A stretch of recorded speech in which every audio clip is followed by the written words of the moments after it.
ਨਿਰਮਲਜੀਤ ਕੌਰ ਘੁੰਮਣ ਦੀ ਪੁਸਤਕ ਹੈ ਘੁੰਮਣ ਘੇਰੀਆਂ। ਪਹਿਲੀ ਕਹਾਣੀ ਕਮਾਈ। ਏਅਰ ਫੋਰਸ ਵਿੱਚੋਂ ਸੇਵਾ ਮੁਕਤ ਹੋਣ ਤੋਂ ਬਾਅਦ ਧਰਮਵੀਰ ਨੇ ਆਪਣਾ ਸਾਰਾ ਧਿਆਨ ਆਪਣੀਆਂ 4 ਲੜਕੀਆਂ ਤੇ ਇਕਲੌਤੇ ਲੜਕੇ ਦੀ ਪੜ੍ਹਾਈ ਵੱਲ ਹੀ ਕੇਂਦਰਿਤ ਕਰ ਦਿੱਤਾ ਸੀ। ਤੰਗੀਆਂ ਤੁਰਸ਼ੀਆਂ ਦਾ ਸਾਹਮਣਾ ਕਰਦੇ ਹੋਏ ਉਹ ਆਪਣੇ ਮਨੋਰਥ ਵਿੱਚ ਕਾਮਯਾਬ ਹੋ ਗਿਆ ਸੀ। ਲੜਕੀਆਂ ਆਪਣੀ ਪੜ੍ਹਾਈ ਪੂਰੀ ਕਰਕੇ ਆਪਣੇ ਆਪਣੇ ਖੇਤਰ 'ਚ ਕੰਮ ਕਰਨ ਲੱਗ ਪਈਆਂ ਸਨ। ਲੜਕਾ ਮਕੈਨੀਕਲ ਇੰਜੀਨੀਅਰਿੰਗ ਦੀ ਡਿਗਰੀ ਕਰ ਰਿਹਾ ਸੀ। ਤੰਗੀਆਂ ਤੁਰਸ਼ੀਆਂ ਦਾ ਦੌਰ ਹੁਣ ਖਤਮ ਹੋ ਗਿਆ ਸੀ। ਧਰਮਵੀਰ ਨੂੰ ਤਾਂ ਆਪਣੇ ਬੱਚਿਆਂ ਦੀ ਕਾਰਗੁਜ਼ਾਰੀ 'ਤੇ ਮਾਣ ਸੀ, ਪਰੰਤੂ ਸ਼ਰੀਕਾਂ ਦੀ ਹਿੱਕ 'ਤੇ ਸੱਪ ਲਿਟਣ ਲੱਗ ਪਿਆ ਸੀ। ਇੱਕ ਦਿਨ ਚੌਂਤਰੇ 'ਤੇ ਤਾਸ਼ ਖੇਡਦਿਆਂ ਬਜ਼ੁਰਗਾਂ ਵਿੱਚ ਬੱਚਿਆਂ ਦੇ ਮਾੜੇ ਚੰਗੇ ਹੋਣ ਬਾਰੇ ਚਰਚਾ ਛਿੜ ਗਈ। ਤਾਏ ਫੁੰਮਣ ਦੇ ਦਿਮਾਗ ਦੀ ਸੂਈ ਧਰਮਵੀਰ ਦੇ ਪਰਿਵਾਰ 'ਤੇ ਆ ਕੇ ਟਿਕ ਗਈ। ਬਈ ਧਰਮੇ ਦੀ ਤਾਂ ਕੋਲੀ ਸੁਧਰ ਗਈ ਆ। ਕੁੜੀਆਂ ਸਹੁਰੀਆਂ ਦੀ ਨੇਕੀ ਦਾ ਕੋਈ ਮੁੱਲ ਨਹੀਂ। ਹੁਣ ਤਾਂ ਪੜ੍ਹ ਲਿਖ ਕੇ ਧਰਮੇ ਦਾ ਹੱਥ ਵੀ ਵਟਾਉਣ ਲੱਗ ਪਈਆਂ ਨੇ। ਆਹੋ ਬਈ, ਜੇ ਔਲਾਦ ਹੋਵੇ ਤਾਂ ਹੋਵੇ ਨੇਕ। ਧਰਮਾਂ ਤਾਂ ਹੁਣ ਮੌਜਾਂ 'ਚ ਆ। ਬਾਬੇ ਜਗਤ ਸਿਉਂ ਨੇ ਢਿੱਡ 'ਤੇ ਹੱਥ ਫੇਰਦਿਆਂ ਕਿਹਾ। ਬਜ਼ੁਰਗਾਂ ਦੀ ਇਹ ਦੰਦ ਕਥਾ ਉੱਥੇ ਬੈਠੇ ਧੀਰੇ ਨੂੰ ਰਾਸ ਨਾ ਆਈ। ਉਹਦੀ ਔਲਾਦ ਪੜ੍ਹਾਈ 'ਚ ਫਾਡੀ ਹੀ ਰਹੀ। ਦੋਨੋਂ ਮੁੰਡੇ ਅੱਡੀ ਚੋਟੀ ਦਾ ਜ਼ੋਰ ਲਾਉਣ ਤੋਂ ਬਾਅਦ ਵੀ +2 ਤੋਂ ਅੱਗੇ ਨਹੀਂ ਸਨ ਲੰਘ ਸਕੇ। ਖੱਚਰੀ ਜੀ ਹਾਸੀ ਹੱਸਦਿਆਂ ਬੋਲਿਆ, ਹਾਂ ਭਾਈ, ਧਰਮੇ ਨੂੰ ਤਾਂ ਹੁਣ ਮੌਜਾਂ ਹੀ ਮੌਜਾਂ ਨੇ। ਕੁੜੀਆਂ ਜੋ ਕਰਨ ਲੱਗ ਪਈਆਂ ਕਮਾਈ। ਇਹ ਸੁਣ ਕੇ ਇੱਕ ਵਾਰ ਤਾਂ ਚੌਂਤਰੇ 'ਤੇ ਬੈਠੇ ਲੋਕਾਂ ਵਿੱਚ ਚੁੱਪੀ ਛਾ ਗਈ, ਪਰ ਦੂਸਰੇ ਹੀ ਪਲ ਲੰਬੜਦਾਰ ਕਰਮ ਸਿਉਂ ਦੀ ਸੱਚੀ ਟਕੋਰ ਨੇ ਫੇਰ ਤੋਂ ਸਾਰਿਆਂ ਦੇ ਚਿਹਰਿਆਂ 'ਤੇ ਰੌਣਕ ਲਿਆਤੀ।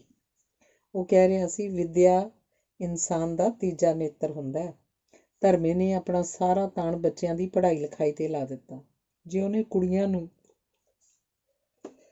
ਕਮਾਈ ਕਰਨ ਦੇ ਕਾਬਲ ਬਣਾਇਆ ਤਾਂ ਜਿੰਨਾ ਚਿਰ ਕੁੜੀਆਂ ਸਹੁਰੇ ਘਰ ਨਹੀਂ ਚਲੀਆਂ ਜਾਂਦੀਆਂ ਓਨਾ ਚਿਰ ਕੁੜੀਆਂ ਦੀ ਕਮਾਈ ਸਾਂਭਣ ਦਾ ਹੱਕ ਵੀ ਉਹਦਾ ਹੀ ਹੈ। ਇਹ ਤਾਂ ਹੱਕ ਸੱਚ ਦੀ ਕਮਾਈ ਹੈ। ਪਰ ਇੱਥੇ ਤਾਂ ਲੋਕ ਆਪਣੇ ਭਰਾਵਾਂ ਦੀ ਜ਼ਮੀਨ ਜਾਇਦਾਦ ਸਾਂਭਣ ਤੇ ਕਮਾਈ ਖਾਣ ਲਈ ਆਪਣੀ ਘਰਵਾਲੀ ਨੂੰ ਵੀ ਛੜਿਆਂ ਦੇ ਪਿੱਛੇ ਲਾਉਣ ਤੋਂ ਸੰਕੋਚ ਨਹੀਂ ਕਰਦੇ। ਇਹ ਸੁਣ ਕੇ ਧੀਰਾ ਬੇਸ਼ਰਮ ਹੋਇਆ ਚੁੱਪਚਾਪ ਉੱਠ ਕੇ ਆਪਣੇ ਘਰ ਵੱਲੋਂ ਹੋ ਤੁਰਿਆ। ਅਗਲੀ ਮਿੰਨੀ ਕਹਾਣੀ ਰਾਹੂ ਕੇਤੂ। ਬੀਬੀ ਰਾਮਕੁਰੇ, ਤਕੜੀਆਂ ਭਾਈ। ਹੋਰ ਬਾਲ ਬੱਚਿਆਂ ਦੀ ਦੇ ਖਬਰ। ਆਪਣੀ ਗਠੜੀ ਨੂੰ ਪੁੰਜੇ ਰੱਖਦਿਆਂ ਹਰਦੁਆਰੀ ਪੰਡਤ ਭੋਲੇਨਾਥ ਬੋਲਿਆ। ਸਭ ਠੀਕ ਆ ਪ੍ਰੋਹਤ ਜੀ, ਤੁਸੀਂ ਸੁਣਾਓ, ਕੀ ਹਾਲ ਆ ਤੁਹਾਡਾ ਤੇ ਤੁਹਾਡੇ ਬਾਲ ਬੱਚਿਆਂ ਦਾ? ਜਜ਼ਮਾਨਾਂ ਦੀ ਮਿਹਰ ਸਦਕਾ ਲਹਿਰਾਂ ਬਹਿਰਾਂ ਨੇ ਬੀਬੀ। ਐਤਕੀ ਤਾਂ ਦੇਰ ਨਾਲ ਆਇਓ ਪ੍ਰੋਹਤ ਜੀ। ਹਾਂ ਬੀਬੀ, ਘਰ ਦੇ ਜੰਜਾਲ ਨਿਕਲਣ ਹੀ ਨਹੀਂ ਦਿੰਦੇ, ਕਹਿ ਕੇ ਪੰਡਤ ਭੋਲੇਨਾਥ ਪੀੜ੍ਹੀ ਉੱਤੇ ਬੈਠ ਗਿਆ। ਗਠੜੀ ਖੋਲ੍ਹ ਕੇ ਜੰਤਰੀ ਕੱਢਦਾ ਹੋਇਆ ਬੋਲਿਆ, ਬੀਬੀ ਰਾਮਕੁਰੇ, ਬਹੂ ਦਾ ਨਛੱਤਰ ਦਾ ਵਾਹਵਾ ਚੰਗਾ ਹੈ।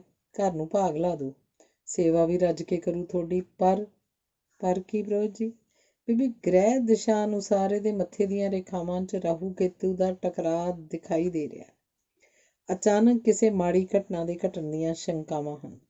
ਪੰਡਤ ਭੋਲੇਨਾਥ ਨੇ ਜੰਤਰੀ ਦੇ ਵਰਕੇ ਇੱਧਰ ਉੱਧਰ ਕਰਦਿਆਂ ਕਿਹਾ। ਪ੍ਰੋਹਤ ਜੀ, ਕੋਈ ਚਿੰਤਾ ਵਾਲੀ ਗੱਲ ਤਾਂ ਨਹੀਂ? ਰਾਮ ਕੌਰ ਤਰਬਕ ਕੇ ਬੋਲੀ। ਬੀਬੀ, ਚਿੰਤਾ ਵਾਲੀ ਗੱਲ ਤਾਂ ਹੈ ਹੀ, ਪਰ ਪਰੇਸ਼ਾਨ ਹੋਣ ਦੀ ਲੋੜ ਨਹੀਂ। ਉਪਾਅ ਕਰਕੇ ਰਾਹੂ ਕੇਤੂ ਦੇ ਟਕਰਾਅ ਨੂੰ ਟਾਲਿਆ ਜਾ ਸਕਦਾ ਹੈ। ਪ੍ਰੋਹਤ ਜੀ, ਨੁਕਸਾਨ ਨਹੀਂ ਹੋਣਾ ਚਾਹੀਦਾ। ਜਿਹੜਾ ਉਪਾਅ ਕਰਨਾ ਚਾਹੁੰਦੇ ਹੋ ਕਰ ਲਓ। ਰਾਮ ਕੌਰ ਦੀ ਆਵਾਜ਼ ਵਿੱਚ ਤਰਲਾ ਸੀ। ਪ੍ਰੋਹਤ ਆਪਣੇ ਛੱਡੇ ਤੀਰ 'ਤੇ ਖੁਸ਼ ਸੀ ਤੇ ਬੀਬੀ ਰਾਮ ਕੌਰ ਦੀ ਹਾਲਤ ਭਾਂਪ ਕੇ ਬੋਲਿਆ, ਬੀਬੀ, ਸਤਨਾਜਾ ਦਾਨ ਕਰਨਾ ਪਊ। ਕੋਈ ਗੱਲ ਨਹੀਂ ਪ੍ਰੋਹਤ ਜੀ, ਕਰ ਦਿੰਦੇ ਹਾਂ। ਤਾਂ ਫਿਰ ਜਲਦੀ ਕਰ ਲਿਆ 7 ਕਿਸਮ ਦਾ ਅਨਾਜ, 5-5 ਕਿਲੋ। ਸਮਾਂ ਨਿਕਲਦਾ ਜਾ ਰਿਹਾ, ਪੰਡਤ ਨੇ ਕੱਪੜਾ ਵਿਛਾਉਂਦਿਆਂ ਹੋਇਆਂ ਕਿਹਾ। ਬੀਬੀ ਰਾਮ ਕੌਰ ਨੇ 7 ਕਿਸਮਾਂ ਦਾ ਅਨਾਜ ਅੱਡ-ਅੱਡ ਬੰਨ੍ਹ ਕੇ ਵਿਛਾਏ ਹੋਏ ਕੱਪੜੇ 'ਤੇ ਰੱਖ ਦਿੱਤਾ। ਪ੍ਰੋਹਤ ਨੇ ਕੱਪੜੇ ਨੂੰ ਇਕੱਠਾ ਕਰਕੇ ਪੰਡ ਬੰਨ੍ਹੀ ਤੇ ਹਰੀਓਮ ਕਰਕੇ ਪਿੰਡ ਨੂੰ ਮਗਰੀ ਲਾਇਆ ਤੇ ਚੱਲਦਾ ਬਣਿਆ। ਬੀਬੀ ਰਾਮ ਕੌਰ ਪ੍ਰੋਹਤ ਨੂੰ ਜਾਂਦਾ ਵੇਖ ਕੇ ਰਾਹੂ ਕੇਤੂ ਦਾ ਪ੍ਰਕੋਪ ਟਲ ਜਾਣ 'ਤੇ ਰੱਬ ਦਾ ਸ਼ੁਕਰ ਕਰਕੇ ਖੁਸ਼ੀ-ਖੁਸ਼ੀ ਅੰਦਰ ਚਲੀ ਗਈ। ਧੰਨਵਾਦ। ਅਗਲੀ ਨਿੱਕੀ ਕਹਾਣੀ ਮੂੰਹੋਂ ਨਿਕਲੀ ਗੱਲ। ਨੈਸ਼ਨਲ ਸਾਇੰਸ ਅਕੈਡਮੀ ਦੇ ਪ੍ਰਿੰਸੀਪਲ ਸਰੂਪ ਸਿੰਘ ਦਾ ਵਿਆਹ ਹੋਇਆ ਲਗਭਗ 1 ਹਫ਼ਤਾ ਬੀਤ ਚੁੱਕਾ ਸੀ। ਅੱਜ ਕੱਲ੍ਹ ਉਹ ਬਹੁਤ ਹੀ ਖੁਸ਼ ਰਹਿਣ ਲੱਗ ਪਿਆ ਸੀ। ਉਹਦੇ ਸੁਭਾਅ 'ਚ ਕਾਫੀ ਬਦਲਾਵ ਆ ਗਿਆ ਸੀ। ਪਹਿਲਾਂ ਹਰ ਵੇਲੇ ਜਿਹੜਾ ਖੋਇਆ ਖੋਇਆ ਰਹਿੰਦਾ ਸੀ, ਅੱਜ ਕੱਲ੍ਹ ਉਹੀ ਹਸਮੁਖ ਜਿਹਾ ਬਣ ਗਿਆ ਸੀ। ਵਿਆਹ ਦੀ ਉਹਨੂੰ ਇੰਨੀ ਖੁਸ਼ੀ ਸੀ ਕਿ ਕਈ ਵਾਰ ਉਹਦੇ ਮੂੰਹੋਂ ਅਜਿਹੇ ਸ਼ਬਦ ਨਿਕਲ ਜਾਂਦੇ ਜਿਨ੍ਹਾਂ ਦਾ ਅਹਿਸਾਸ ਉਹਨੂੰ ਬਾਅਦ ਵਿੱਚ ਹੀ ਹੁੰਦਾ ਸੀ। ਇੱਕ ਦਿਨ ਉਹ ਆਪਣੀ ਅਕੈਡਮੀ ਦੇ ਦਫ਼ਤਰ 'ਚ ਬੈਠਾ ਸਾਇੰਸ ਦੇ ਵਿਦਿਆਰਥੀਆਂ ਨੂੰ ਪੜ੍ਹਾ ਰਿਹਾ ਸੀ। ਅਚਾਨਕ ਉਹਦੀ ਇੱਕ ਪੁਰਾਣੀ ਵਿਦਿਆਰਥਣ, ਜਿਹੜੀ ਅਜੇ ਕੁਆਰੀ ਸੀ, ਦਫ਼ਤਰ ਅੰਦਰ ਦਾਖਲ ਹੋਈ ਤੇ ਸਤਿ ਸ੍ਰੀ ਅਕਾਲ ਬੁਲਾਉਣ ਤੋਂ ਬਾਅਦ ਬੋਲੀ, ਮੈਨੀ congratulations for your happy marriage sir. ਵਿਦਿਆਰਥੀਆਂ ਨੂੰ ਪੜ੍ਹਾਉਣ 'ਚ ਰੁੱਝੇ ਹੋਏ ਪ੍ਰਿੰਸੀਪਲ ਦੇ ਮੂੰਹੋਂ ਅਚਾਨਕ ਇਹ ਸ਼ਬਦ ਨਿਕਲ ਗਏ, ਥੈਂਕਸ, ਸੇਮ ਟੂ ਯੂ। ਇਹ ਸ਼ਬਦ ਸੁਣ ਕੇ ਸਾਹਮਣੇ ਬੈਠੇ ਵਿਦਿਆਰਥੀ ਖਿੜਖਿੜਾ ਕੇ ਹੱਸ ਪਏ। ਇਸ ਹਾਸੇ ਦੀ ਗੂੰਜ ਵਿੱਚ ਉਹ ਪ੍ਰਿੰਸੀਪਲ ਨੂੰ ਆਪਣੇ ਕਹੇ ਹੋਏ ਉਪਰੋਕਤ ਸ਼ਬਦਾਂ ਦੀ ਗਲਤ ਵਰਤੋਂ ਦਾ ਅਹਿਸਾਸ ਤਾਂ ਹੋ ਗਿਆ, ਪਰੰਤੂ ਮੁਸਕੜੀ ਹਾਸੀ ਹੱਸਦੇ ਹੋਇਆ ਉਹ ਫਿਰ ਪੜ੍ਹਾਉਣ ਵਿੱਚ ਰੁੱਝ ਗਿਆ। ਧੰਨਵਾਦ। ਅਗਲੀ ਮਿੰਨੀ ਕਹਾਣੀ, ਭੁਚਾਲ। ਦਲਜੀਤ ਘਰੋਂ ਬਾਹਰ ਨਿਕਲਿਆ ਹੀ ਸੀ ਕਿ ਸਾਹਮਣੇ ਨਿੰਮ ਦੇ ਚੌਂਤਰੇ ਤੇ ਬੈਠੇ ਬਾਬੇ ਬਿਸ਼ਨੇ ਨੇ ਉਹਨੂੰ ਹਾਕ ਮਾਰ ਲਈ, ਓਏ ਪੜਾਕੂਆ, ਕਿੱਧਰ ਚੱਲਿਆ ਚੁੱਪਚਾਪ? ਅਸੀਂ ਤਾਂ ਕਦੋਂ ਦੇ ਬੈਠੇ ਤੈਨੂੰ ਉਡੀਕਦੇ ਆਂ ਬਈ ਆ ਕੇ ਕੋਈ ਖਬਰ ਸੁਣਾਓ। ਬਾਬਾ, ਕਾਹਦੀਆਂ ਖਬਰਾਂ ਨੇ, ਦੁਨੀਆ ਗਰਕਣ ਵਾਲੀ ਹੈ। ਕਿਉਂ ਓਏ ਮੁੰਡਿਆ, ਐਡਾ ਕਿਹੜਾ ਭੁਚਾਲ ਆਉਣ ਵਾਲਾ? ਕੋਲ ਬੈਠੇ ਤਾਏ ਵਰਿਆਮੇ ਨੇ ਤੌਖਲੇ ਨਾਲ ਪੁੱਛਿਆ। ਤਾਇਆ, ਭੁਚਾਲ ਤਾਂ ਨਹੀਂ ਆਉਣ ਵਾਲਾ, ਪਰ ਗੱਲ ਭੁਚਾਲ ਆਉਣ ਵਰਗੀ ਆ। ਆਹ ਗੀਤਾਂ ਦੀਆਂ ਰੀਲਾਂ ਪਤਾ ਨਹੀਂ ਸਹੁਰੇ ਕੀ ਗੰਦ-ਮੰਦ ਭਰੀ ਜਾਂਦੇ ਆ। ਕੱਲ੍ਹ ਹੀ ਅਖਬਾਰ 'ਚ ਖਬਰ ਆਈ ਹੈ, ਲੱਖਾਂ ਦੀ ਗਿਣਤੀ 'ਚ ਗੰਦੀਆਂ ਰੀਲਾਂ ਫੜੀਆਂ ਗਈਆਂ ਨੇ। ਤਾਇਆ, ਜੇ ਰੀਲਾਂ ਮਾਰਕੀਟ 'ਚ ਆ ਕੇ ਵਿਕ ਜਾਂਦੀਆਂ ਤਾਂ ਗੱਲ ਭੁਚਾਲ ਆਉਣ ਵਰਗੀ ਹੋ ਜਾਣੀ ਸੀ। ਸਾਡੇ ਨੌਜਵਾਨ ਮੁੰਡੇ ਕੁੜੀਆਂ ਨੇ ਇਹਨਾਂ ਨੂੰ ਸੁਣ ਕੇ ਗੁੰਮਰਾਹ ਹੀ ਹੋਣਾ ਸੀ। ਕਹਿ ਕੇ ਦਲਜੀਤ ਸ਼ਹਿਰ ਵੱਲ ਜਾਣ ਲਈ ਉੱਠ ਖੜਾ ਹੋਇਆ। ਆਹੋ ਵੀ ਮੁੰਡਿਆ, ਤੂੰ ਠੀਕ ਹੀ ਕਹਿਣਾ, ਇੱਥੇ ਤਾਂ ਆਵਾ ਹੀ ਉੱਤਿਆ ਫਿਰਦਾ ਹੈ, ਬਸ ਹੁਣ ਤਾਂ ਰੱਬ ਹੀ ਰੱਖ ਹੈ। ਕਹਿ ਕੇ ਬਾਬਾ ਬਿਸ਼ਨਾ ਤੇ ਤਾਇਆ ਵਰਿਆਮਾ ਵੀ ਆਪਣੇ ਆਪਣੇ ਘਰਾਂ ਵੱਲ ਚੱਲ ਪਏ। ਧੰਨਵਾਦ। ਅਗਲੀ ਮਿੰਨੀ ਕਹਾਣੀ, ਦੂਸ਼ਣ। ਨੀ ਕੁੱਤੀਏ ਬੰਗਾਲਣੇ, ਸ਼ਰਮ ਕਰਨੀ, ਆ ਤੇਰੀ ਜੀਭ ਜਲ ਜੇ, ਤੇਰੀ ਜੀਭ ਤੇ ਕੀੜੇ ਪੈਣ ਨੀ, ਤੇਰਾ ਬੇੜਾ ਬਹਿ ਜੇ, ਰੱਬ ਕਰੇ ਤੇਰਾ ਕੱਖ ਨਾ ਰਹੇ ਕੰਜਰੀਏ। ਤੂੰ ਫੁੱਲ ਵਰਗੀ ਕੁਆਰੀ ਕੰਜਕ ਤੇ ਐਡੀ ਵੱਡੀ ਤੁਹਮਤ ਲਾਈ ਹੈ। ਭੁੱਲੋਂ ਭਰਾਇਣ ਬਚਨੇ ਦੀ ਮਾਇਆ ਨੂੰ ਇੱਕੋ ਸਾਹ ਇਹ ਸਾਰਾ ਕੁਝ ਕਹਿ ਗਈ ਸੀ। ਅੱਗੇ ਮਾਇਆ ਕਿਹੜੀ ਦੁੱਧ ਧੋਤੀ ਸੀ, ਉਹ ਵੀ ਛਿੜ ਪਈ, ਅਜਿਹੀ ਛਿੜੀ ਕਿ ਭੁੱਲੋਂ ਭਰਾਇਣ ਦਾ ਸਾਰਾ ਕੋੜਵਾਂ ਪੁਣ ਸੁੱਟਿਆ। ਅੱਗ ਬਬੂਲਾ ਹੋ ਕੇ ਬੋਲੀ, ਨੀ ਤੂੰ ਕਿੱਥੋਂ ਹੈਗੀ ਨੀ ਹਿੱਕ ਕੱਢ ਕੇ ਬੋਲਣ ਜੋਗੀ? ਪਹਿਲਾਂ ਆਪਣੀ ਪੀੜ੍ਹੀ ਥੱਲੇ ਸੋਟਾ ਫੇਰ।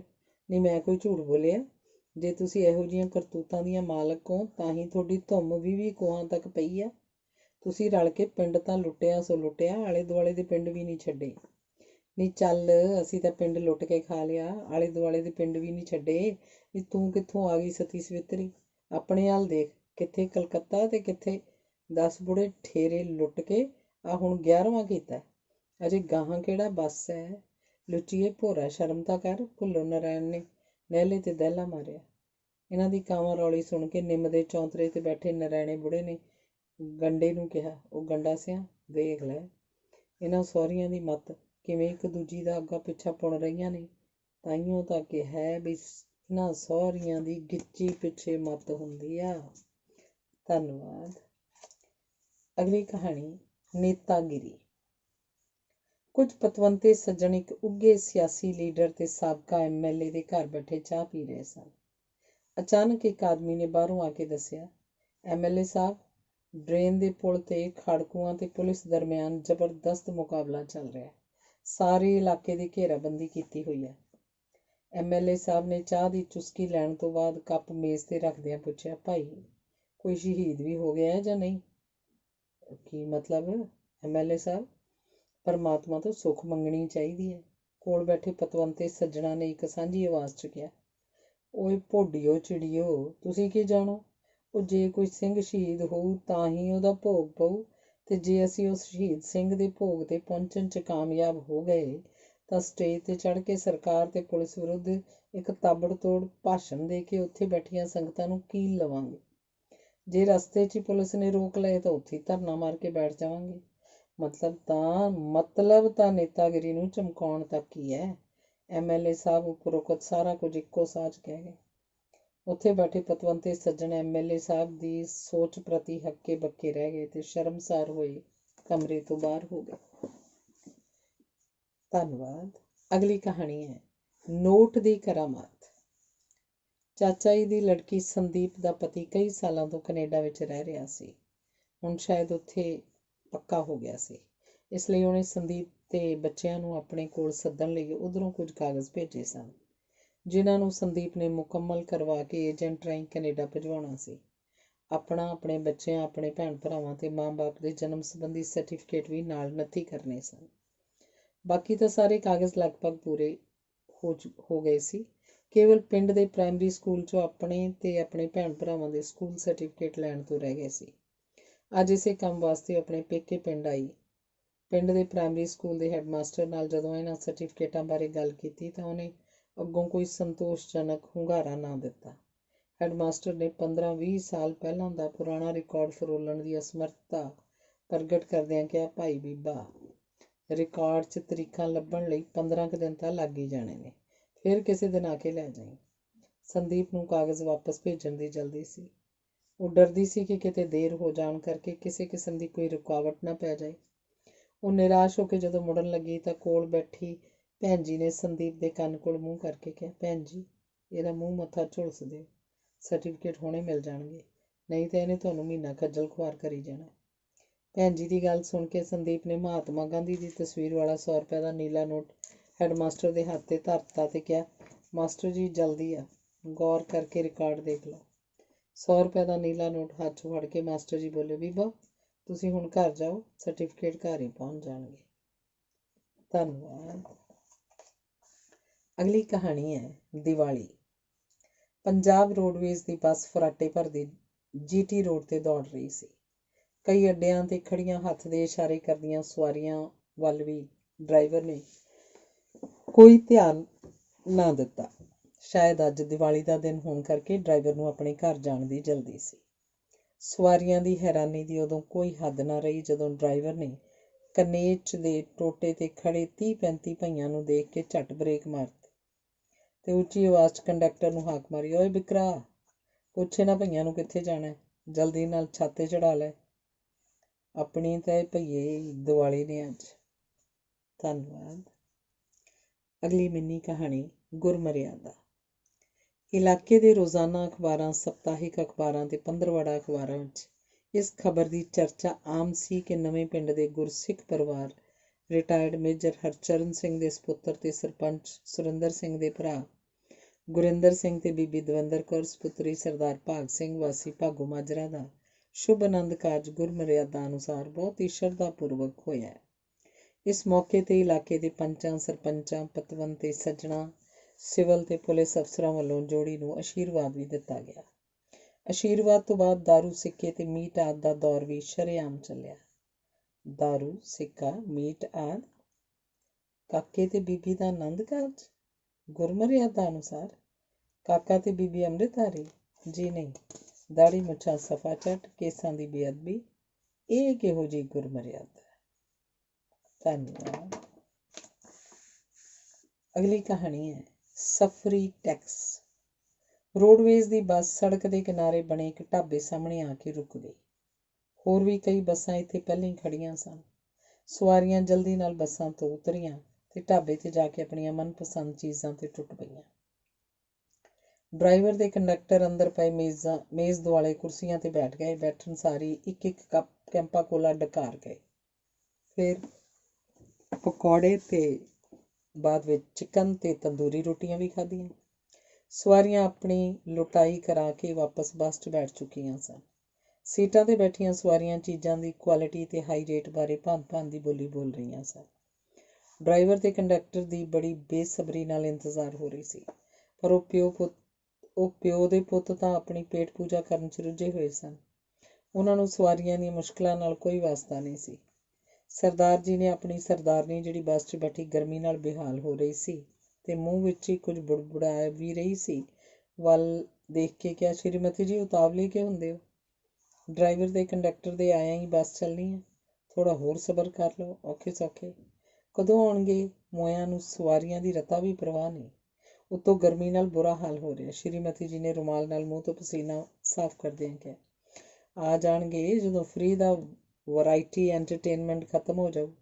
ਹਾਲੀ ਤਾਂ ਹੋਰ ਬਥੇਰੀਆਂ ਚੀਜ਼ਾਂ ਪਈਆਂ ਹੋਣੀਆਂ ਨੇ ਸਵਾਦ ਦੇਖਣ ਵਾਸਤੇ। ਸਰਦਾਰ ਜੀ ਦੇ ਉਪਰੋਕਤ ਬੋਲ ਸੁਣ ਕੇ ਆਲੇ ਦੁਆਲੇ ਬੈਠੀਆਂ ਸਵਾਰੀਆਂ ਆਪ ਮੁਹਾਰੇ ਹੱਸ ਪਈਆਂ। ਧੰਨਵਾਦ। ਅਗਲੀ ਕਹਾਣੀ ਸਰਕਾਰੀ ਕੰਮ। ਇੱਕ SDO ਸਾਹਿਬ ਨੇ ਘਰ ਜਾ ਕੇ ਆਪਣੀ ਕਮੀਜ਼ ਘਰ ਵਾਲੀ ਨੂੰ ਫੜਾਉਂਦਿਆਂ ਕਿਹਾ, ਸ਼੍ਰੀਮਤੀ ਜੀ, ਜੇਬ 'ਚ ਥੋੜ੍ਹੇ ਪੈਸੇ ਪਏ ਨੇ, ਕੱਢ ਸੰਭਾਲ ਲੈਣਾ।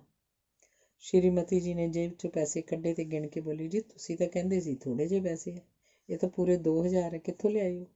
ਭੋਲੀਏ, ਇਹ ਕੋਈ 1 2 ਲੱਖ ਹੈ ਜੋ ਇੰਝ ਹੈਰਾਨ ਪਈ ਹੁੰਨੀ ਹੈ। ਇਹ ਤਾਂ ਆਪਣੇ ਠੇਕੇਦਾਰ ਸਾਹਿਬ ਨੇ ਭੇਜੇ ਨੇ, ਠੇਕਾ ਜੋ ਦਿਲਵਾਇਆ ਉਹਨਾਂ ਨੂੰ ਸੜਕ 'ਤੇ ਪੁਲੀ ਬਣਾਉਣ ਦਾ, ਪੂਰੇ 20,000 'ਚ। SDO ਸਾਹਿਬ ਨੇ ਕੁਰਸੀ 'ਤੇ ਬੈਠਦਿਆਂ ਕਿਹਾ, ਕੇਵਲ 20,000? ਹਾਂ, 20,000 'ਚ, ਤੇ 2,000 ਤੁਹਾਨੂੰ ਦੇ ਦਿੱਤੇ, ਬਾਕੀ ਬਚੇ 18,000। 1,000 ਕੁ ਓਵਰਸੀਅਰ ਸਾਹਿਬ, 1,000 ਕੁ ਹੋਰ ਉੱਪਰਲਿਆਂ ਖਰਚਿਆਂ ਵਾਸਤੇ, ਬਾਕੀ ਬਚੇ 16,000, ਤੇ ਉਸ ਵਿੱਚੋਂ ਅੱਧ ਪਚੱਧ ਠੇਕੇਦਾਰ ਦੇ ਪੇਟ ਵਿੱਚ ਤੇ ਫਿਰ ਵਿਚਾਰੀ ਪੁਲੀ। ਸ਼੍ਰੀਮਤੀ ਜੀ ਹੈਰਾਨ ਜੀ ਹੋ ਕੇ ਬੋਲੀ ਤੇ SDO ਸਾਹਿਬ ਕੋਲੋਂ ਪੁੱਛੇ ਬਗੈਰ ਰਹਿ ਨਾ ਸਕੀ, ਜੀ ਕੀ ਪੁਲੀ ਬਣ ਜਾਏਗੀ ਬਾਕੀ ਦੇ ਪੈਸਿਆਂ ਨਾਲ? ਭਲੀਏ ਮਾਨਸੇ, ਤੂੰ ਕਿਉਂ ਦਿਮਾਗ ਖਰਾਬ ਕਰਨ ਡਈ ਹੈ? ਇਹ ਸਰਕਾਰੀ ਕੰਮ ਨੇ, ਸਰਕਾਰੀ ਕੰਮ ਵੀ ਕਦੇ ਰੁਕੇ ਨੇ? SDO ਸਾਹਿਬ ਨੇ ਪਲੰਗ 'ਤੇ ਲੇਟਦਿਆਂ ਕਿਹਾ, ਅਗਲੇ ਸਾਲ ਦੇਖੀ, ਇਸੇ ਪੁਲੀ ਦੀ ਮੁਰੰਮਤ ਕਰਵਾਉਣ ਲਈ ਇੰਨੇ ਹੀ ਪੈਸੇ ਹੋਰ ਮਿਲਣਗੇ। ਸਰਕਾਰੀ ਕੰਮ। ਸ਼੍ਰੀਮਤੀ ਜੀ ਨੇ ਇੱਕ ਠੰਡੀ ਆਹ ਭਰੀ ਤੇ ਰਸੋਈ ਵੱਲ ਚਲੀ ਗਈ। ਧੰਨਵਾਦ। ਅਗਲੀ ਮਿੰਨੀ ਕਹਾਣੀ ਵਿਚਾਰੇ ਹੜ੍ਹ ਪੀੜਤ।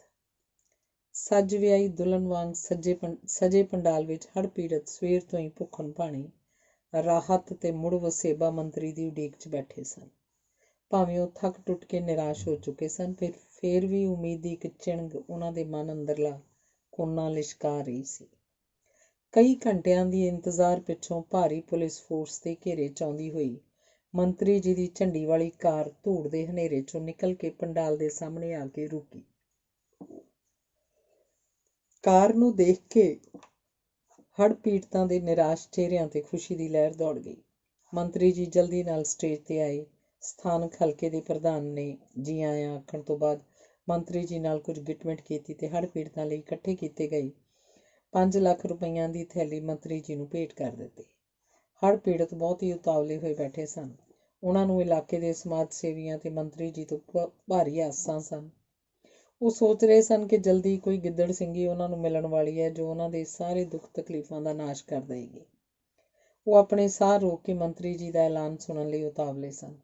ਮੰਤਰੀ ਜੀ ਮਾਈਕ 'ਤੇ ਆਏ ਤੇ ਬੋਲਣਾ ਸ਼ੁਰੂ ਕਰਤਾ, ਭੈਣੋ ਤੇ ਭਰਾਓ, ਮੈਂ ਬਹੁਤ ਖੁਸ਼ ਹਾਂ ਕਿ ਮੇਰੇ ਇਲਾਕੇ ਦੇ ਸਮਾਜ ਸੇਵੀਆਂ ਨੇ ਹੜ੍ਹ ਪੀੜਤਾਂ ਲਈ ਹਿੰਮਤ ਕਰਕੇ ਕਾਫੀ ਰਾਸ਼ਨ ਤੇ ਨਿੱਤ ਵਰਤੋਂ ਦੀਆਂ ਹੋਰ ਵਸਤਾਂ ਇਕੱਠੀਆਂ ਕੀਤੀਆਂ ਨੇ। ਹੜ੍ਹ ਪੀੜਤ ਭੈਣਾਂ ਭਰਾਵਾਂ ਦੀ ਦਲੇਰੀ ਨਾਲ ਮਦਦ ਕੀਤੀ ਹੈ। ਮੈਨੂੰ ਇਹ ਕਹਿਣ 'ਚ ਬਹੁਤ ਖੁਸ਼ੀ ਮਹਿਸੂਸ ਹੋ ਰਹੀ ਹੈ ਕਿ ਇਹਨਾਂ ਵੱਲੋਂ ਹਰ ਇੱਕ ਹੜ੍ਹ ਪੀੜਤ ਪਰਿਵਾਰ ਦੇ ਮੈਂਬਰਾਂ ਲਈ ਇੱਕ ਕੰਬਲ ਤੇ 1 ਮਹੀਨੇ ਦੇ ਰਾਸ਼ਨ ਦਾ ਇੰਤਜ਼ਾਮ ਕੀਤਾ ਗਿਆ। ਸਾਡੀ ਸਰਕਾਰ ਵੀ ਇਹਨਾਂ ਹੜ੍ਹ ਪੀੜਤਾਂ ਨੂੰ ਮੁੜ ਵਸਾਉਣ ਤੇ ਰੁਜ਼ਗਾਰ ਦੇਣ ਲਈ ਸਕੀਮਾਂ ਤਿਆਰ ਕਰ ਰਹੀ ਹੈ। ਇਸ ਤਰ੍ਹਾਂ ਜੈ ਹਿੰਦ ਦੇ ਰਾਸ਼ਟਰੀ ਨਾਅਰੇ ਨਾਲ ਭਾਸ਼ਣ ਖਤਮ ਕਰਨ ਤੋਂ ਬਾਅਦ ਮੰਤਰੀ ਜੀ ਨੇ 5 ਲੱਖ ਦੀ ਥੈਲੀ ਨੂੰ ਸੰਭਾਲਦਿਆਂ ਸਥਾਨਕ ਲੀਡਰਾਂ ਤੇ ਸਮਾਜ ਸੇਵੀਆਂ ਕੋਲੋਂ ਵਿਦਾ ਲਈ ਤੇ ਆਪਣੀ ਏਅਰ ਕੰਡੀਸ਼ਨ ਕਾਰ 'ਚ ਜਾ ਵੜਿਆ। ਅੱਖ ਦੇ ਝਪਕੇ ਨਾਲ ਹੀ ਆਪਣੇ ਕਾਫਲੇ ਸਮੇਤ ਮੰਤਰੀ ਹੜ੍ਹ ਪੀੜਤ ਲੋਕਾਂ ਦੀਆਂ ਅੱਖਾਂ ਤੋਂ ਓਹਲੇ ਹੋ ਗਿਆ। ਧੰਨਵਾਦ। ਅਗਲੀ ਮਿੰਨੀ ਕਹਾਣੀ ਹੈ 2 ਦਾ ਸਿੱਕਾ। ਪੰਜਾਬ ਰੋਡਵੇਜ਼ ਦੀ ਬਿਨਾਂ ਬਾਰੀਆਂ ਤੇ ਸ਼ੀਸ਼ਿਆਂ ਵਾਲੀ ਖੜ-ਖੜ ਕਰਦੀ ਤੇ ਹਿਚਕੋਲੇ ਖਾਂਦੀ ਬੱਸ ਸਮਰਾਲੇ ਤੋਂ ਲੁਧਿਆਣਾ ਜਾ ਰਹੀ ਸੀ। ਤਾਈ ਪਰਸੀਨੀ ਨੇ ਕਟਾਣੀ ਦੇ ਬੱਸ ਅੱਡੇ 'ਤੇ ਉਤਰਨਾ ਸੀ। ਜਦੋਂ ਕੰਡਕਟਰ ਤਾਈ ਪਰਸੀਨੀ ਕੋਲ ਆਇਆ ਤਾਂ ਉਹਨੇ ਕੰਡਕਟਰ ਨੂੰ 5 ਰੁਪਏ ਦਾ ਨੋਟ ਫੜਾਉਂਦਿਆਂ ਕਿਹਾ, ਵੇ ਸਾਊ, ਕਟਾਣੀ ਲਾ ਦੇ। ਚੰਗਾ ਬੇਬੇ, ਕਹਿ ਕੇ ਕੰਡਕਟਰ ਨੇ ਇੱਕ ਸਿੱਕਾ ਬੇਬੇ ਨੂੰ ਵਾਪਸ ਕਰਤਾ। ਤਾਈ ਪਰਸੀਨੀ ਨੇ ਇਹ ਸਿੱਕਾ ਫੜਿਆ ਤੇ ਆਪਣੇ ਰੁਮਾਲ 'ਚ ਲਪੇਟ ਕੇ ਸੋਚੀ ਪੈ ਗਈ। ਅੱਗੇ ਤਾਂ ਸਮਰਾਲੇ ਤੋਂ ਕਟਾਣੀ ਦੇ 3 ਰੁਪਏ ਲੱਗਦੇ ਆ, ਅੱਜ 4। ਨੇਰ ਸਾਈਂ ਇਹਨਾਂ ਬੱਸਾਂ ਵਾਲਿਆਂ ਨੇ ਤਾਂ ਲੁੱਟ ਮਚਾਈ ਹੋਈ ਹੈ। ਮਖਾਂ ਟਿਕਟ ਵੀ ਨਹੀਂ ਦਿੱਤਾ ਤੇ ਲੁੱਪੀ ਵੀ ਲਾਤੀ 1 ਰੁਪਏ ਦੀ।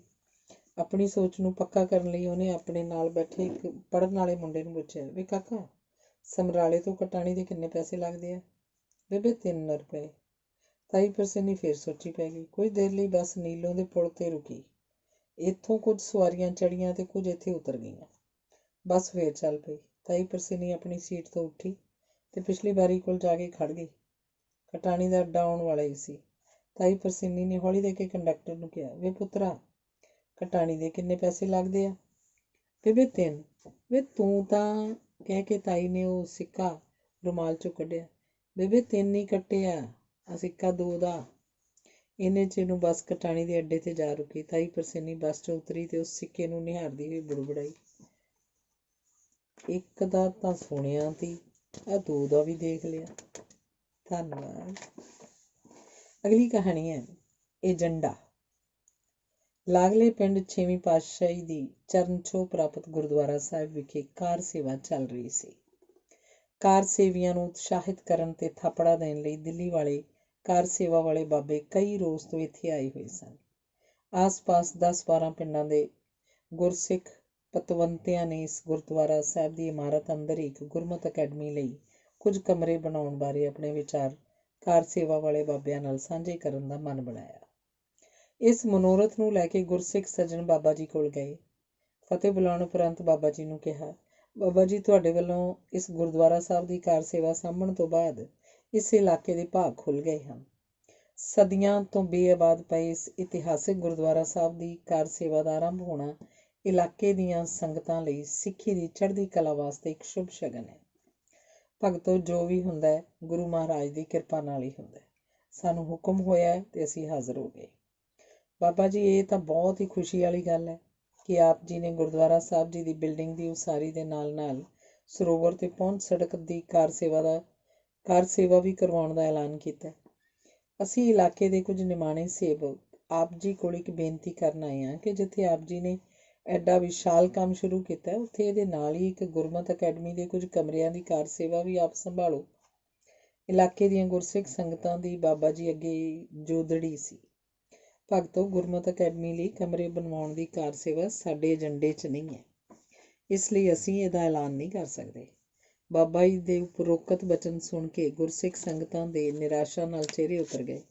ਉਹ ਬਾਬਾ ਜੀ ਦੇ ਕਮਰੇ 'ਚੋਂ ਬਾਹਰ ਆ ਗਏ ਤੇ ਸੋਚਣ ਲੱਗੇ, ਸ਼ਰਮ ਦੀ ਗੱਲ ਹੈ, ਗੁਰਦੁਆਰਿਆਂ ਤੇ ਸਰੋਵਰਾਂ ਤੇ ਕਰੋੜਾਂ ਰੁਪਇਆ ਖਰਚਿਆ ਜਾ ਰਿਹਾ, ਪਰ ਗੁਰਮਤਿ ਅਕੈਡਮੀ, ਜਿਸ ਵਿੱਚੋਂ ਗੁਰਮਤਿ ਦੀ ਵਿੱਦਿਆ ਹਾਸਲ ਕਰਕੇ ਮਿਸ਼ਨਰੀਆਂ ਨੇ ਇੰਨੇ ਕੀਮਤੀ ਸੰਗਮਰਮਰੀ ਪੱਥਰਾਂ ਨਾਲ ਬਣੇ ਗੁਰੂ ਘਰ ਦੀ ਸੰਭਾਲ ਤੇ ਜੁਗੋ ਜੁਗ ਅਟੱਲ ਸ੍ਰੀ ਗੁਰੂ ਗ੍ਰੰਥ ਸਾਹਿਬ ਜੀ ਸਿੱਖਿਆ ਸਮੁੱਚੇ ਸੰਸਾਰ 'ਚ ਪਹੁੰਚਾਉਣੀ ਹੈ, ਉਹਨਾਂ ਲਈ ਇਹਨਾਂ ਬਾਬਿਆਂ ਕੋਲ ਕੋਈ ਏਜੰਡਾ ਨਹੀਂ ਹੈ।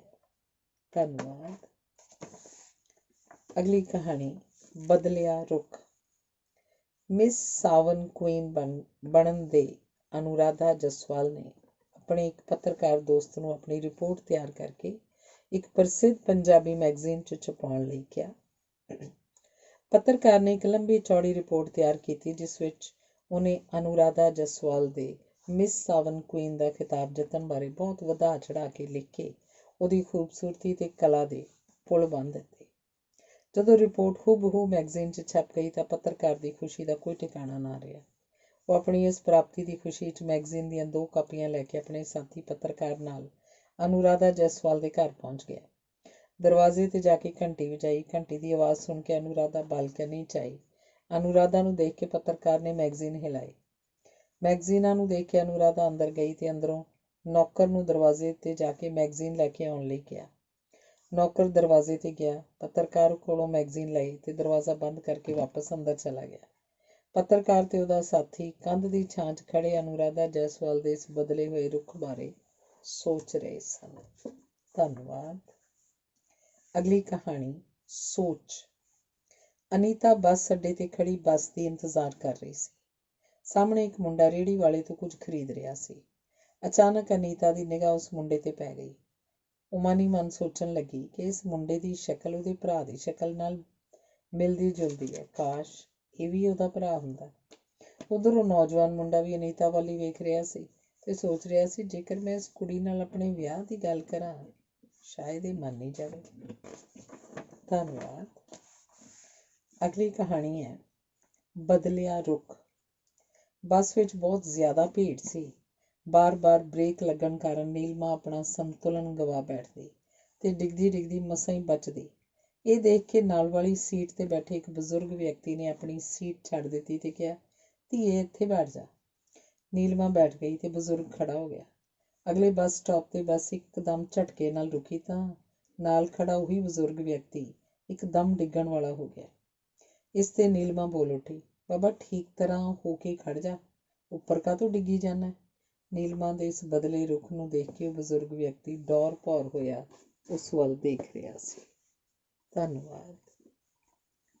ਅਗਲੀ ਕਹਾਣੀ ਨਿਰੁੱਤਰ। ਪਿਛਲੇ ਸਾਲ ਵਾਂਗ ਅੱਜ ਵੀ ਜਗਰੂਪ ਦੇ ਘਰ ਨਮੋਸ਼ੀ ਛਾਈ ਹੋਈ ਸੀ। ਸਾਰੇ ਪਰਿਵਾਰ ਵਾਲੇ ਦੂਜੀ ਕੁੜੀ ਜੰਮਣ ਤੇ ਬਲਜੀਤ ਨਾਲ ਖਫਾ ਸਨ। ਬਾਕੀ ਤਾਂ ਬਾਕੀ ਉਹਦਾ ਆਪਣਾ ਪਤੀ ਜਗਰੂਪ ਵੀ ਉਹਨੂੰ ਕੁੜੀ ਜੰਮਣ ਦੇ ਤਾਨੇ ਮਾਰ ਰਿਹਾ ਸੀ। ਐਤਕੀ ਵੀ ਸਹੁਰੀ ਇੱਟੀ ਜੰਮਤੀ, ਕਦੋਂ ਦੇਖਾਂਗੇ ਅਸੀਂ ਮੂੰਹ ਆਪਣੇ ਵਾਰਸ ਦਾ। ਬਲਜੀਤ ਚੁੱਪ ਚੁਪੀਤੀ ਇਹ ਸਭ ਕੁਝ ਸੁਣਦੀ ਤੇ ਸਹਿੰਦੀ ਰਹਿੰਦੀ। ਸ਼ਾਮ ਪੈਣ ਸਾਰੀ ਨਮੋਸ਼ੀ ਤਾਂ ਕੁਝ ਘੱਟ ਹੋ ਗਈ, ਪਰ ਬਲਜੀਤ ਦੀ ਸੱਸ ਜਗਰੂਪ ਦੇ ਦੂਜਾ ਵਿਆਹ ਕਰਵਾਉਣ ਲਈ ਜ਼ੋਰ ਪਾ ਰਹੀ ਸੀ। ਜਗਰੂਪ ਨੇ ਇਸ ਗੱਲ ਦੀ ਚਰਚਾ ਜਦ ਬਲਜੀਤ ਕੋਲ ਕੀਤੀ ਤਾਂ ਬਲਜੀਤ ਨੂੰ ਆਪਣੇ ਪੈਰਾਂ ਹੇਠੋਂ ਜ਼ਮੀਨ ਖਿਸਕਦੀ ਨਜ਼ਰ ਆਈ।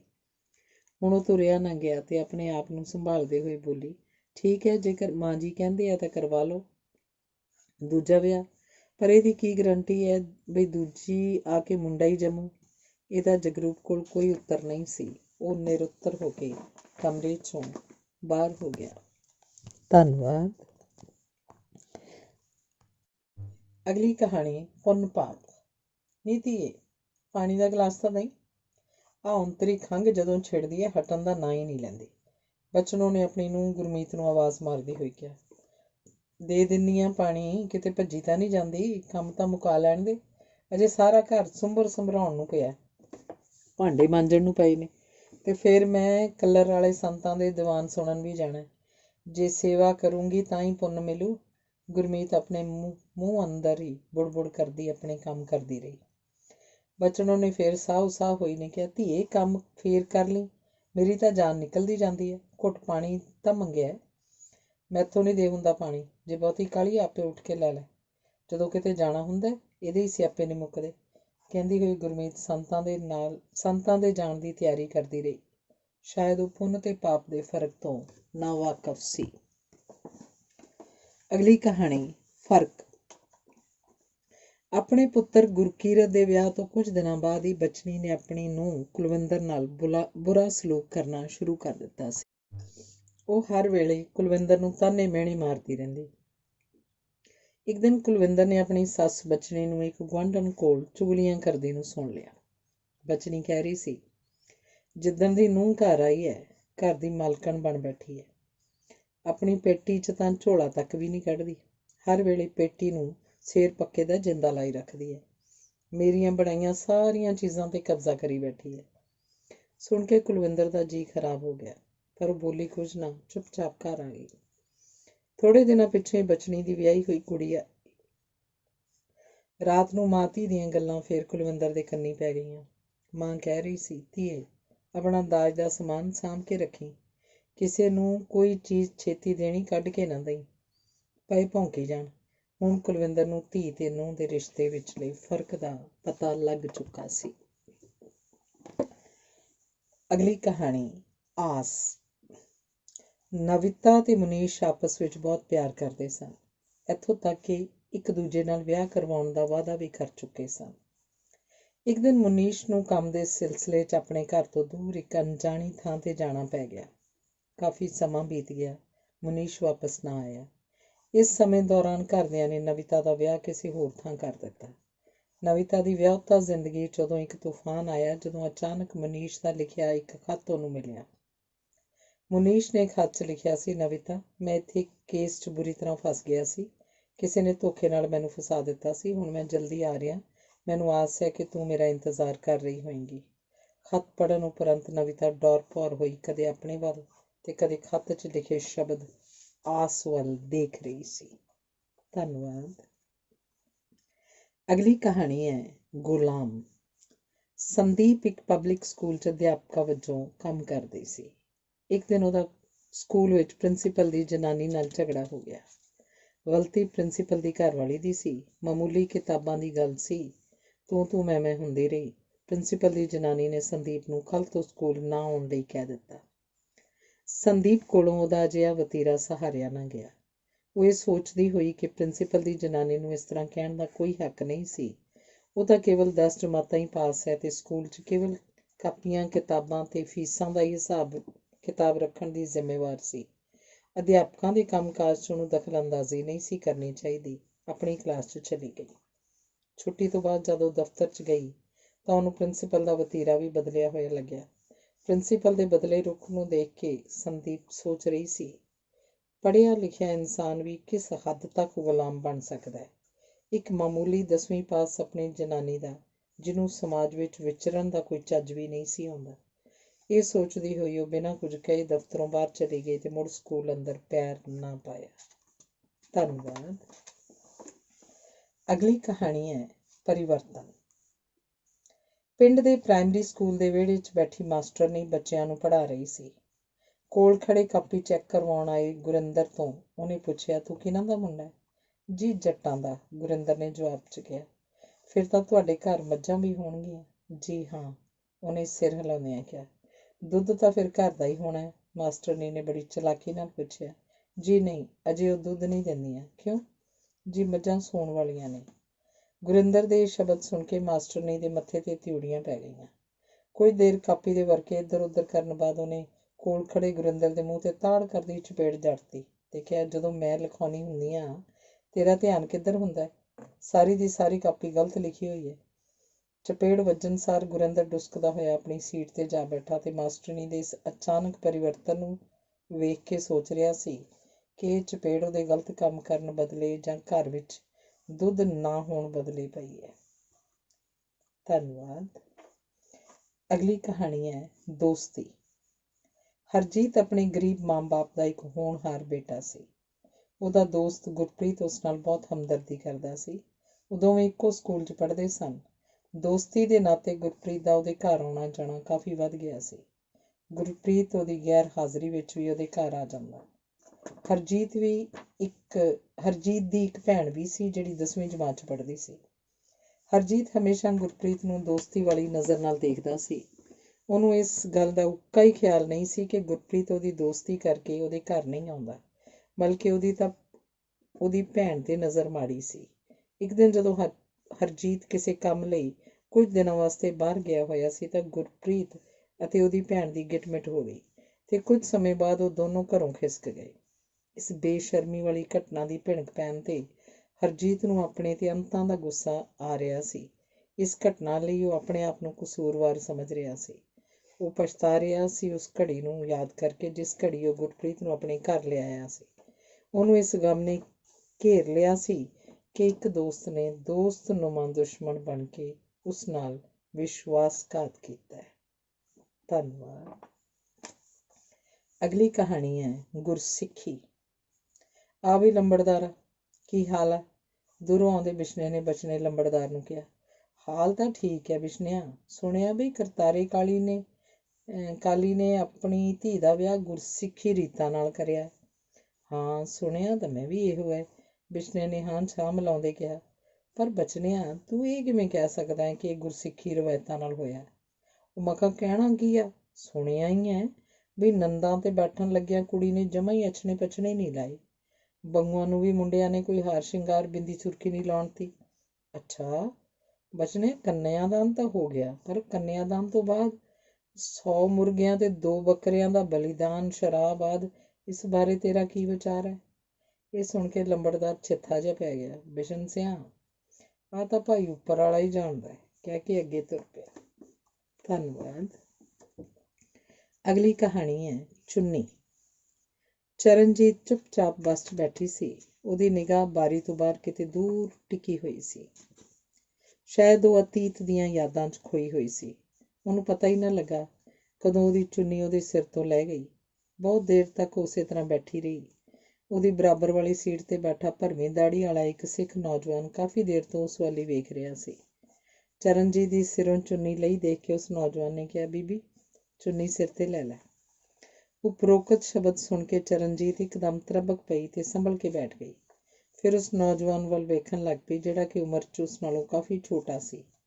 ਬੀਬੀ ਸਿਰ 'ਤੇ ਚੁੰਨੀ ਲੈ ਲੈ, ਉਸ ਨੌਜਵਾਨ ਨੇ ਦੁਬਾਰਾ ਫਿਰ ਤੋਂ ਇਹੀ ਸ਼ਬਦ ਦੁਹਰਾਏ। ਚਰਨਜੀਤ ਫਿਰ ਵੀ ਕੁਝ ਨਾ ਬੋਲੀ। ਉਸ ਨੌਜਵਾਨ ਵੱਲ ਵੇਖੀ ਜਾ ਰਹੀ ਸੀ ਤੇ ਸੋਚ ਰਹੀ ਸੀ ਕਿ ਇਹ ਅਣਜਾਣ ਨੌਜਵਾਨ ਅੱਜ ਦਾ ਵਰਤਮਾਨ ਹੈ, ਅਤੀਤ ਦਾ ਪਰਛਾਵਾਂ ਹੈ ਜਾਂ ਫਿਰ ਭਵਿੱਖ ਦੀ ਰੌਸ਼ਨੀ। ਚਰਨਜੀਤ ਨੇ ਕੋਈ ਜਵਾਬ ਨਾ ਦੇਣ 'ਤੇ ਉਸ ਨੌਜਵਾਨ ਨੇ ਫਿਰ ਉਹੀ ਸ਼ਬਦ ਦੁਹਰਾਏ। ਬੀਬੀ ਤੇਰੀ ਚੁੰਨੀ ਸਿਰੋਂ ਲੈ ਗਈ ਹੈ, ਸਿਰ ਤੇ ਲੈ ਲੈ। ਹੁਣ ਚਰਨਜੀਤ ਤੋਂ ਰਿਹਾ ਨਾ ਗਿਆ। ਆਪਣੇ ਜਜ਼ਬਾਤਾਂ ਤੇ ਕਾਬੂ ਪਾਉਂਦਿਆਂ ਉਹਨੇ ਆਪਣੇ ਨਾਲ ਬੈਠੇ ਨੌਜਵਾਨ ਨੂੰ ਕਿਹਾ, ਵੀਰਾ ਤੂੰ ਕਿਹੜੀ ਚੁੰਨੀ ਦੀ ਗੱਲ ਕਰਦਾ? ਇਸ ਸਿਰ ਤੋਂ ਲੱਥੀ ਚੁੰਨੀ ਦੀ ਜਿਹੜੀ ਇੱਕ ਰਸਮੀ ਚੁੰਨੀ ਹੈ, ਜਾਂ ਫਿਰ ਉਸ ਚੁੰਨੀ ਦੀ ਜਿਹੜੀ ਸਫੈਦ ਹੋ ਚੁੱਕੀ ਹੈ ਤੇ ਜਿਹਦੀ ਹੁਣ ਜੀਵਨ 'ਚ ਕੋਈ ਮਹੱਤਤਾ ਨਹੀਂ ਰਹੀ?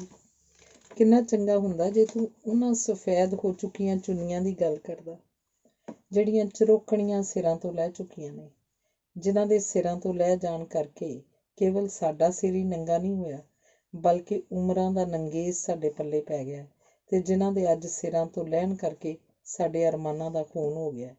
ਮਨ ਦੇ ਸਾਰੇ ਚਾਅ ਤੇ ਸੱਧਰਾਂ ਅਧੂਰੀਆਂ ਰਹਿ ਗਈਆਂ ਨੇ। ਇਸ ਉਪਰੰਤ ਉਹਨਾਂ ਚੁੰਨੀਆਂ ਦਾ ਵੀ ਖਿਆਲ ਕਰ ਜਿਨ੍ਹਾਂ ਨੇ ਹਾਲੀ ਸਿਰਾਂ ਨੂੰ ਕੱਜਣਾ ਹੈ। ਅਜਿਹੀਆਂ ਸੁਹਾਗ ਚੁੰਨੀਆਂ ਦੀ ਰੱਖਿਆ ਕਰ, ਕਿਤੇ ਉਹ ਵੀ ਇਨਸਾਨੀਅਤ ਦੇ ਕਾਤਲਾਂ ਵੱਲੋਂ ਮੇਰੇ ਵਾਂਗ ਸਿਰ ਤੋਂ ਨਾ ਲਾਹ ਦਿੱਤੀਆਂ ਜਾਣ। ਉਹਨਾਂ ਭਾਗਣਾ ਬਾਰੇ ਸੋਚ ਜਿਨ੍ਹਾਂ ਨੇ ਆਪਣੇ ਕੁਆਰੇ ਚਾਅ ਇਹਨਾਂ ਚੁੰਨੀਆਂ 'ਚ ਲਪੇਟਣੇ ਨੇ। ਅਣਜਾਣ ਵੀਰਿਆ, ਚੁੰਨੀਆਂ ਦਾ ਅਰਥ ਸਮਝ ਤੇ ਇਹਨਾਂ ਰਸਮੀ ਚੁੰਨੀਆਂ ਬਾਰੇ ਸੋਚਣਾ ਛੱਡ, ਕਿਉਂਕਿ ਤੂੰ ਆਉਣ ਵਾਲੇ ਸਮੇਂ ਦੀ ਰੌਸ਼ਨੀ ਬਣਨਾ ਹੈ। ਕਹਿੰਦਿਆਂ ਚਰਨਜੀਤ ਦੀਆਂ ਅੱਖਾਂ ਵਿੱਚੋਂ ਹੰਝੂਆਂ ਦੀ ਬਰਸਾਤ ਹੋਣ ਲੱਗ ਪਈ। ਇਹ ਦੇਖ ਕੇ ਉਹ ਨੌਜਵਾਨ ਸੋਚਾਂ ਦੇ ਸਮੁੰਦਰ 'ਚ ਡੁੱਬ ਗਿਆ। ਹੁਣ ਉਹਨੂੰ ਚਰਨਜੀਤ ਦੇ ਸਿਰ ਤੋਂ ਲਹੀ ਚੁੰਨੀ ਬੁਰੀ ਨਹੀਂ ਸੀ ਲੱਗ ਰਹੀ, ਕਿਉਂਕਿ ਹੁਣ ਉਹਨੂੰ ਰਸਮੀ ਤੇ ਸੁਹਾਗ ਚੁੰਨੀ ਦੀ ਪਹਿਚਾਣ ਹੋ ਚੁੱਕੀ ਸੀ। ਧੰਨਵਾਦ। ਅਗਲੀ ਕਹਾਣੀ ਹੈ ਯਾਦਗਾਰ। ਸਾਰਾ ਮਾਹੌਲ ਹੀ ਬੜਾ ਚਹਿਲ ਪਹਿਲ ਵਾਲਾ ਸੀ। ਪੁਲਿਸ ਆਪਣੀ ਡਿਊਟੀ ਬਹੁਤ ਹੀ ਜ਼ਿੰਮੇਵਾਰੀ ਨਾਲ ਨਿਭਾ ਰਹੀ ਸੀ, ਕਿਉਂਕਿ ਮੰਤਰੀ ਜੀ ਆਪਣੀ ਮਾਤਾ ਜੀ ਦੀ ਯਾਦ ਵਿੱਚ ਇੱਕ ਹਸਪਤਾਲ ਦਾ ਨੀਂਹ ਪੱਥਰ ਰੱਖਣ ਆਏ ਹੋਏ ਸਨ। ਮੰਤਰੀ ਦੀ ਮਾਤਾ ਕੋਈ ਆਜ਼ਾਦੀ ਸੰਗਰਾਮਣ ਜਾਂ ਸਮਾਜ ਸੇਵੀ ਨਹੀਂ ਸੀ। ਉਹਨਾਂ ਨੂੰ ਕਿਸੇ ਨੇ ਦੇਖਿਆ ਵੀ ਨਹੀਂ ਸੀ। ਬਸ ਉਹਨਾਂ ਦੀ ਪਹਿਚਾਣ ਕੇਵਲ ਇੰਨੀ ਸੀ ਕਿ ਉਹ ਮੰਤਰੀ ਜੀ ਦੇ ਮਾਤਾ ਜੀ ਸਨ। ਸਭ ਮੰਤਰੀ ਜੀ ਦੀ ਜੈ ਜੈਕਾਰ ਕਰ ਰਹੇ ਸਨ। ਮੰਤਰੀ ਜੀ ਜ਼ਿੰਦਾਬਾਦ ਦੇ ਨਾਅਰੇ ਲਾ ਰਹੇ ਸਨ। ਮੰਤਰੀ ਜੀ ਨੂੰ ਦੇਖ ਕੇ ਭੀੜ ਵਿੱਚੋਂ ਇੱਕ ਬੁੱਢੀ ਔਰਤ ਰੋਂਦੀ ਰੋਂਦੀ ਉਹਦੇ ਸਾਹਮਣੇ ਆਈ ਤੇ ਬੋਲੀ, ਸਾਹਿਬ, ਮੇਰਾ ਪਤੀ ਆਜ਼ਾਦੀ ਦੀ ਲੜਾਈ 'ਚ ਸ਼ਹੀਦ ਹੋ ਗਿਆ ਸੀ ਤੇ ਹੁਣ ਮੇਰਾ ਪੁੱਤਰ ਬਾਰਡਰ 'ਤੇ ਫਾਇਰਿੰਗ 'ਚ ਮਾਰਿਆ ਗਿਆ। ਇਹਨਾਂ ਤੋਂ ਬਿਨਾਂ ਹੁਣ ਦੁਨੀਆ 'ਚ ਮੇਰਾ ਕੋਈ ਵੀ ਨਹੀਂ ਰਿਹਾ। ਮੈਂ ਬੇਸਹਾਰਾ ਹੋ ਗਈ ਹਾਂ। ਰੋਟੀ ਪਾਣੀ ਦੇ ਵੀ ਲਾਲੇ ਪਏ ਹੋਏ ਨੇ। ਬੁੱਢੀ ਦੀ ਗੱਲ ਸੁਣ ਕੇ ਮੰਤਰੀ ਜੀ ਦੇ ਚਮਚਿਆਂ ਦੇ ਚਿਹਰਿਆਂ 'ਤੇ ਖਾਮੋਸ਼ੀ ਛਾ ਗਈ। ਉਹਨਾਂ ਸਾਰਿਆਂ ਦੀਆਂ ਨਿਗਾਹਾਂ ਮੰਤਰੀ ਜੀ ਦੇ ਚਿਹਰੇ 'ਤੇ ਗੱਡੀਆਂ ਹੋਈਆਂ ਸਨ ਪਰ ਮੰਤਰੀ ਜੀ ਉੱਥੋਂ ਖਿਸਕਣ ਦੀ ਸੋਚ ਰਹੇ ਸਨ। ਧੰਨਵਾਦ। ਅਗਲੀ ਕਹਾਣੀ ਅਹਿਸਾਸ। ਕਰਮਾ ਜਦੋਂ ਵੀ ਸ਼ਰਾਬ ਪੀ ਕੇ ਆਉਂਦਾ, ਬੱਚੇ ਉਹਨੂੰ ਵੇਖ ਕੇ ਆਪੋ ਆਪਣੇ ਕਮਰਿਆਂ ਅੰਦਰ ਵੜ ਜਾਂਦੇ ਤੇ ਸਾਹ ਤੱਕ ਵੀ ਨਾ ਕੱਢਦੇ। ਉਹਦੀ ਪਤਨੀ ਵੀ ਨਿੱਤ ਦੇ ਸ਼ਰਾਬੀ ਤੋਂ ਤੰਗ ਆ ਚੁੱਕੀ ਸੀ, ਕਿਉਂਕਿ ਜਦੋਂ ਵੀ ਉਹ ਕਰਮੇ ਨੂੰ ਕੁਝ ਕਹਿੰਦੀ ਤਾਂ ਕਰਮੇ ਵੱਲੋਂ ਉਸ 'ਤੇ ਜੁੱਤੀਆਂ ਤੇ ਮੁੱਕਿਆਂ ਦੀ ਬਰਸਾਤ ਹੋਣ ਲੱਗ ਪੈਂਦੀ। ਅੱਜ ਉਹ ਕੁਝ ਪਹਿਲਾਂ ਘਰ ਆ ਗਿਆ ਸੀ। ਬੱਚੇ ਆਪਣੀ ਮਸਤੀ 'ਚ ਖੇਡ ਰਹੇ ਸਨ। ਵੱਡਾ ਮੁੰਡਾ ਟਿੰਕੂ ਸ਼ਰਾਬੀ ਦੀ ਐਕਟਿੰਗ ਕਰ ਰਿਹਾ ਸੀ ਤੇ ਛੋਟਾ ਰਿੰਕੂ ਉਹਨੂੰ ਸੰਭਾਲਣ ਦੀ। ਵੱਡਾ ਟਿੰਕੂ ਬਾਰ-ਬਾਰ ਆਪਣੇ ਬਾਪ ਦੀ ਤਰ੍ਹਾਂ ਡਿੱਗਦਾ ਤੇ ਰਿੰਕੂ ਨੂੰ ਗਾਲਾਂ ਕੱਢਦਾ ਤੇ ਕੁੱਟਦਾ। ਕਰਮਾ ਇਹ ਦੇਖ ਕੇ ਚੌਂਕ ਗਿਆ। ਜਦੋਂ ਬੱਚਿਆਂ ਨੇ ਉਹਨੂੰ ਦੇਖਿਆ ਤਾਂ ਉਹ ਇੱਕਦਮ ਸਹਿਮ ਗਏ। ਉਹਨੇ ਬੱਚਿਆਂ ਨੂੰ ਪਿਆਰ ਨਾਲ ਆਪਣੇ ਕੋਲ ਬੁਲਾਇਆ ਤੇ ਆਪਣੀ ਪਤਨੀ ਨੂੰ ਵੀ ਅੰਦਰੋਂ ਆਵਾਜ਼ ਮਾਰੀ। ਪ੍ਰਣ ਕੀਤਾ ਕਿ ਹੁਣ ਉਹ ਕਦੀ ਸ਼ਰਾਬ ਨਹੀਂ ਪੀਏਗਾ। ਹੁਣ ਉਹਨੂੰ ਅਹਿਸਾਸ ਹੋ ਗਿਆ ਸੀ ਕਿ ਸ਼ਰਾਬ ਇੱਕ ਚੰਦਰੀ ਬਿਮਾਰੀ ਹੈ ਤੇ ਇਸ ਬਿਮਾਰੀ ਥੱਲੇ ਪਿਸ ਕੇ ਆਪਣੇ ਬੱਚਿਆਂ ਦਾ ਭਵਿੱਖ ਧੁੰਦਲਾ ਨਹੀਂ ਕਰੇਗਾ। ਧੰਨਵਾਦ। ਅਗਲੀ ਕਹਾਣੀ ਹੈ ਆਜ਼ਾਦੀ। ਅੱਜ ਫੇਰ ਭਾਂਡੇ ਸਾਫ਼ ਕਰਦੀ ਨਮਰਤਾ ਦੇ ਹੱਥੋਂ ਇੱਕ ਕੱਚ ਦਾ ਗਲਾਸ ਗਿਰ ਕੇ ਟੁੱਟ ਗਿਆ। ਅੰਦਰੋਂ ਆਈ ਮੇਮ ਸਾਹਿਬ ਦੀ ਕੜਕਦੀ ਆਵਾਜ਼ ਨੇ ਉਹਨੂੰ ਹੋਰ ਵੀ ਡਰਾ ਦਿੱਤਾ। ਅੱਜ ਫੇਰ ਤਾਂ ਗਲਾਸ ਭੰਨਤਾ, ਮੁਫਤ ਦੇ ਸਮਝ ਰੱਖੇ ਨੇ। ਕੋਈ ਗੱਲ ਨਹੀਂ, ਕਰੀ ਜਾ ਮਸਤੀਆਂ, ਤੇਰੀ ਤਨਖਾਹ 'ਚ ਹੀ ਕਟੌਤੀ ਹੋਣੀ ਹੈ। ਮੇਮ ਸਾਹਿਬ, ਇੰਨਾ ਜ਼ੁਲਮ ਨਾ ਕਰੋ, ਇੰਨੀ ਥੋੜ੍ਹੀ ਤਨਖਾਹ 'ਚ ਪਹਿਲਾਂ ਹੀ ਗੁਜ਼ਾਰਾ ਨਹੀਂ ਹੁੰਦਾ, ਨਮਰਤਾ ਨੇ ਗਿੜਗਿੜਾ ਕੇ ਕਿਹਾ। ਮੇਮ ਸਾਹਿਬ ਬਿਨਾਂ ਕੁਝ ਸੁਣੇ ਅੰਦਰ ਚਲੀ ਗਈ। ਨਮਰਤਾ ਸੋਚਾਂ ਦੇ ਸਮੁੰਦਰ 'ਚ ਗੋਤੇ ਖਾਣ ਲੱਗੀ। ਭਾਰਤ ਨੂੰ ਅੰਗਰੇਜ਼ਾਂ ਕੋਲੋਂ ਆਜ਼ਾਦ ਹੋਈ 50 ਸਾਲ ਤੋਂ ਵੀ ਵੱਧ ਸਮਾਂ ਹੋ ਗਿਆ, ਪਰ ਗਰੀਬ ਇਨਸਾਨ ਨੂੰ ਇਸ ਗਰੀਬੀ ਦੀ ਗੁਲਾਮੀ ਤੋਂ ਕਦੋਂ ਆਜ਼ਾਦੀ ਮਿਲੇਗੀ। ਧੰਨਵਾਦ। ਅਗਲੀ ਕਹਾਣੀ ਹੈ ਸਹਾਇਤਾ। ਇੱਕ ਗਰੀਬ ਔਰਤ ਚੁਰਸਤੇ ਕੋਲ ਖੜੀ ਸਹਾਇਤਾ ਲਈ ਪੁਕਾਰ ਰਹੀ ਸੀ। ਉਹਦੀ 2 ਸਾਲਾਂ ਦੀ ਬੱਚੀ ਨੂੰ ਅੰਤਾਂ ਦਾ ਬੁਖਾਰ ਸੀ। ਉਸ ਕੋਲ ਆਪਣੀ ਬੱਚੀ ਦੀ ਦਵਾਈ ਵਾਸਤੇ ਕੋਈ ਪੈਸਾ ਨਹੀਂ ਸੀ। ਉਹ ਹਰ ਰਾਹ ਜਾਂਦੇ ਕੋਲੋਂ ਆਪਣੀ ਮਦਦ ਲਈ ਤਰਲਾ ਕਰਦੀ, ਪਰ ਕਿਸੇ ਨੇ ਵੀ ਉਹਦੀ ਗੱਲ ਨਾ ਸੁਣੀ। ਇੰਨੇ ਨੂੰ ਉੱਥੋਂ ਦੇ 2 ਪੁਲਿਸ ਕਰਮਚਾਰੀ ਲੰਘੇ। ਉਸ ਔਰਤ ਨੂੰ ਦੇਖ ਕੇ ਰੁਕ ਗਏ ਸਹਾਇਤਾ ਕਰਨ ਦਾ ਝਾਂਸਾ ਦੇ ਕੇ ਉਹਨੂੰ ਆਪਣੇ ਨਾਲ ਲੈ ਗਏ। ਦੂਜੇ ਦਿਨ ਉਹੀ ਔਰਤ ਆਪਣੀ ਬੱਚੀ ਸਮੇਤ ਸੜਕ ਦੇ ਕੰਢੇ ਝਾੜੀਆਂ 'ਚ ਬੇਜਾਨ ਪਈ ਸੀ। ਉਹਦੇ ਵਾਲ ਖਿੰਡੇ ਹੋਏ ਤੇ ਕੱਪੜੇ ਫਟੇ ਹੋਏ ਸਨ। ਸ਼ਾਇਦ ਇਹ ਪੁਲਿਸ ਕਰਮਚਾਰੀਆਂ ਦੀ ਕੀਤੀ ਸਹਾਇਤਾ ਦਾ ਹੀ ਸਿੱਟਾ ਸੀ। ਧੰਨਵਾਦ। ਅਗਲੀ ਕਹਾਣੀ ਸਖਤ ਕਾਰਵਾਈ। ਪੇਪਰ ਸ਼ੁਰੂ ਹੋਣ ਤੋਂ ਪਹਿਲਾਂ ਰਾਊਂਡ ਲਾਉਂਦੇ ਹੋਏ ਪ੍ਰੋਫੈਸਰ ਨੇ ਸਭ ਵਿਦਿਆਰਥੀਆਂ ਨੂੰ ਹਦਾਇਤ ਕੀਤੀ ਕਿ ਜਿਨ੍ਹਾਂ ਕੋਲ ਵੀ ਕੋਈ ਬੇਲੋੜੀ ਸਮੱਗਰੀ ਹੈ ਉਹ ਆਪਣੇ ਆਪ ਬਾਹਰ ਰੱਖ ਆਉਣ। ਬਾਅਦ 'ਚ ਫੜੇ ਜਾਣ 'ਤੇ ਸਖਤ ਕਾਰਵਾਈ ਕੀਤੀ ਜਾਏਗੀ। ਅਜੇ ਉਹ ਕਹਿ ਹੀ ਰਿਹਾ ਸੀ ਕਿ ਇੰਨੇ ਨੂੰ ਸੁਪਰਡੈਂਟ ਸਾਹਿਬ ਅੰਦਰ ਆ ਗਏ। ਸੁਪਰਡੈਂਟ ਨੇ ਪ੍ਰੋਫੈਸਰ ਨੂੰ ਇੱਕ ਪਾਸੇ ਲਿਜਾ ਕੇ ਤੇ ਆਪਣੇ ਰਿਸ਼ਤੇਦਾਰ ਦਾ ਰੋਲ ਨੰਬਰ ਨੋਟ ਕਰਵਾਇਆ ਤੇ ਪ੍ਰੋਫੈਸਰ ਨੂੰ ਦੁਚਿੱਤੀ 'ਚ ਪਾ ਕੇ ਵਾਪਸ ਆਪਣੀ ਸੀਟ 'ਤੇ ਜਾ ਬੈਠਾ। ਧੰਨਵਾਦ। ਅਗਲੀ ਮਿੰਨੀ ਕਹਾਣੀ ਹੈ ਪਿੰਜਰਾ ਬਨਾਮ ਆਜ਼ਾਦੀ। ਰਮੇਸ਼ ਤੇ ਉਹਦੀ ਪਤਨੀ ਘਰ 'ਚ ਹਰ ਵੇਲੇ ਨੋਕ ਝੋਕ ਕਰਦੇ ਰਹਿੰਦੇ। ਕਦੇ ਕਦੇ ਨੋਕ ਝੋਕ ਲੜਾਈ ਦਾ ਰੂਪ ਧਾਰਨ ਕਰ ਜਾਂਦੀ। ਲੜਾਈ ਉਦੋਂ ਹੁੰਦੀ ਜਦੋਂ ਉਹਦੀ ਪਤਨੀ ਰਮੇਸ਼ ਨੂੰ ਘਰ ਜਵਾਈ ਬਣ ਕੇ ਆਪਣੇ ਪੇਕੇ ਰਹਿਣ ਲਈ ਮਜਬੂਰ ਕਰਦੀ। ਰਮੇਸ਼ ਤੇ ਉਹਦੇ ਮਾਪੇ ਇਹ ਨਹੀਂ ਸਨ ਚਾਹੁੰਦੇ। ਉਹਨਾਂ ਨੇ ਰਮੇਸ਼ ਦੀ ਪਤਨੀ ਨੂੰ ਬਥੇਰਾ ਸਮਝਾਇਆ ਕਿ ਭੈਣ ਘਰ ਭਾਈ ਕੁੱਤਾ ਤੇ ਸਹੁਰੇ ਘਰ ਜਵਾਈ ਕੁੱਤਾ ਹੀ ਸਮਝਿਆ ਜਾਂਦਾ, ਪਰ ਉਹਦੇ ਪੱਲੇ ਕੁਝ ਵੀ ਨਾ ਪੈਂਦਾ। ਇੱਕ ਦਿਨ ਤੰਗ ਆ ਕੇ ਰਮੇਸ਼ ਆਪਣੀ ਪਤਨੀ ਦੀ ਗੱਲ ਮੰਨ ਕੇ ਘਰੋਂ ਆਪਣੇ ਸਹੁਰੇ ਘਰ ਜਵਾਈ ਬਣ ਕੇ ਰਹਿਣ ਲਈ ਚੱਲ ਪਿਆ। ਰਾਹ 'ਚ ਦਰਖਤ ਦੀ ਟਾਹਣੀ 'ਤੇ ਬੈਠੇ ਤੋਤੇ ਤੇ ਚਿੜੀ ਦੀ ਗੱਲਬਾਤ ਸੁਣੀ। ਚਿੜੀ ਤੋਤੇ ਨੂੰ ਕਹਿ ਰਹੀ ਸੀ, ਜੇ ਤੈਨੂੰ ਕੋਈ ਸੋਨੇ ਦੇ ਪਿੰਜਰੇ 'ਚ ਰੱਖਣਾ ਚਾਹੇ ਤਾਂ ਤੂੰ ਕੀ ਫੈਸਲਾ ਲਏਂਗਾ? ਤੋਤਾ ਆਪਣੇ ਆਤਮ ਵਿਸ਼ਵਾਸ ਨਾਲ ਬੋਲਿਆ, ਪਿੰਜਰਾ ਚਾਹੇ ਸੋਨੇ ਦਾ ਹੋਵੇ ਜਾਂ ਲੋਹੇ ਦਾ, ਹੈ ਤਾਂ ਪਿੰਜਰਾ ਹੀ ਇੱਕ ਕੈਦਖਾਨਾ। ਇਸ ਲਈ ਮੈਂ ਪਿੰਜਰੇ ਨਾਲੋਂ ਬਾਹਰ ਖੁੱਲ੍ਹੀ ਹਵਾ 'ਚ ਰਹਿਣ ਨੂੰ ਹੀ ਪਹਿਲ ਦੇਵਾਂਗਾ। ਭਾਵੇਂ ਪਿੰਜਰੇ 'ਚ ਮਿਲਣ ਵਾਲੀ ਚੂਰੀ ਦੀ ਥਾਂ ਬਾਹਰ ਭੁੱਖਾ ਹੀ ਕਿਉਂ ਨਾ ਰਹਿਣਾ ਪਵੇ।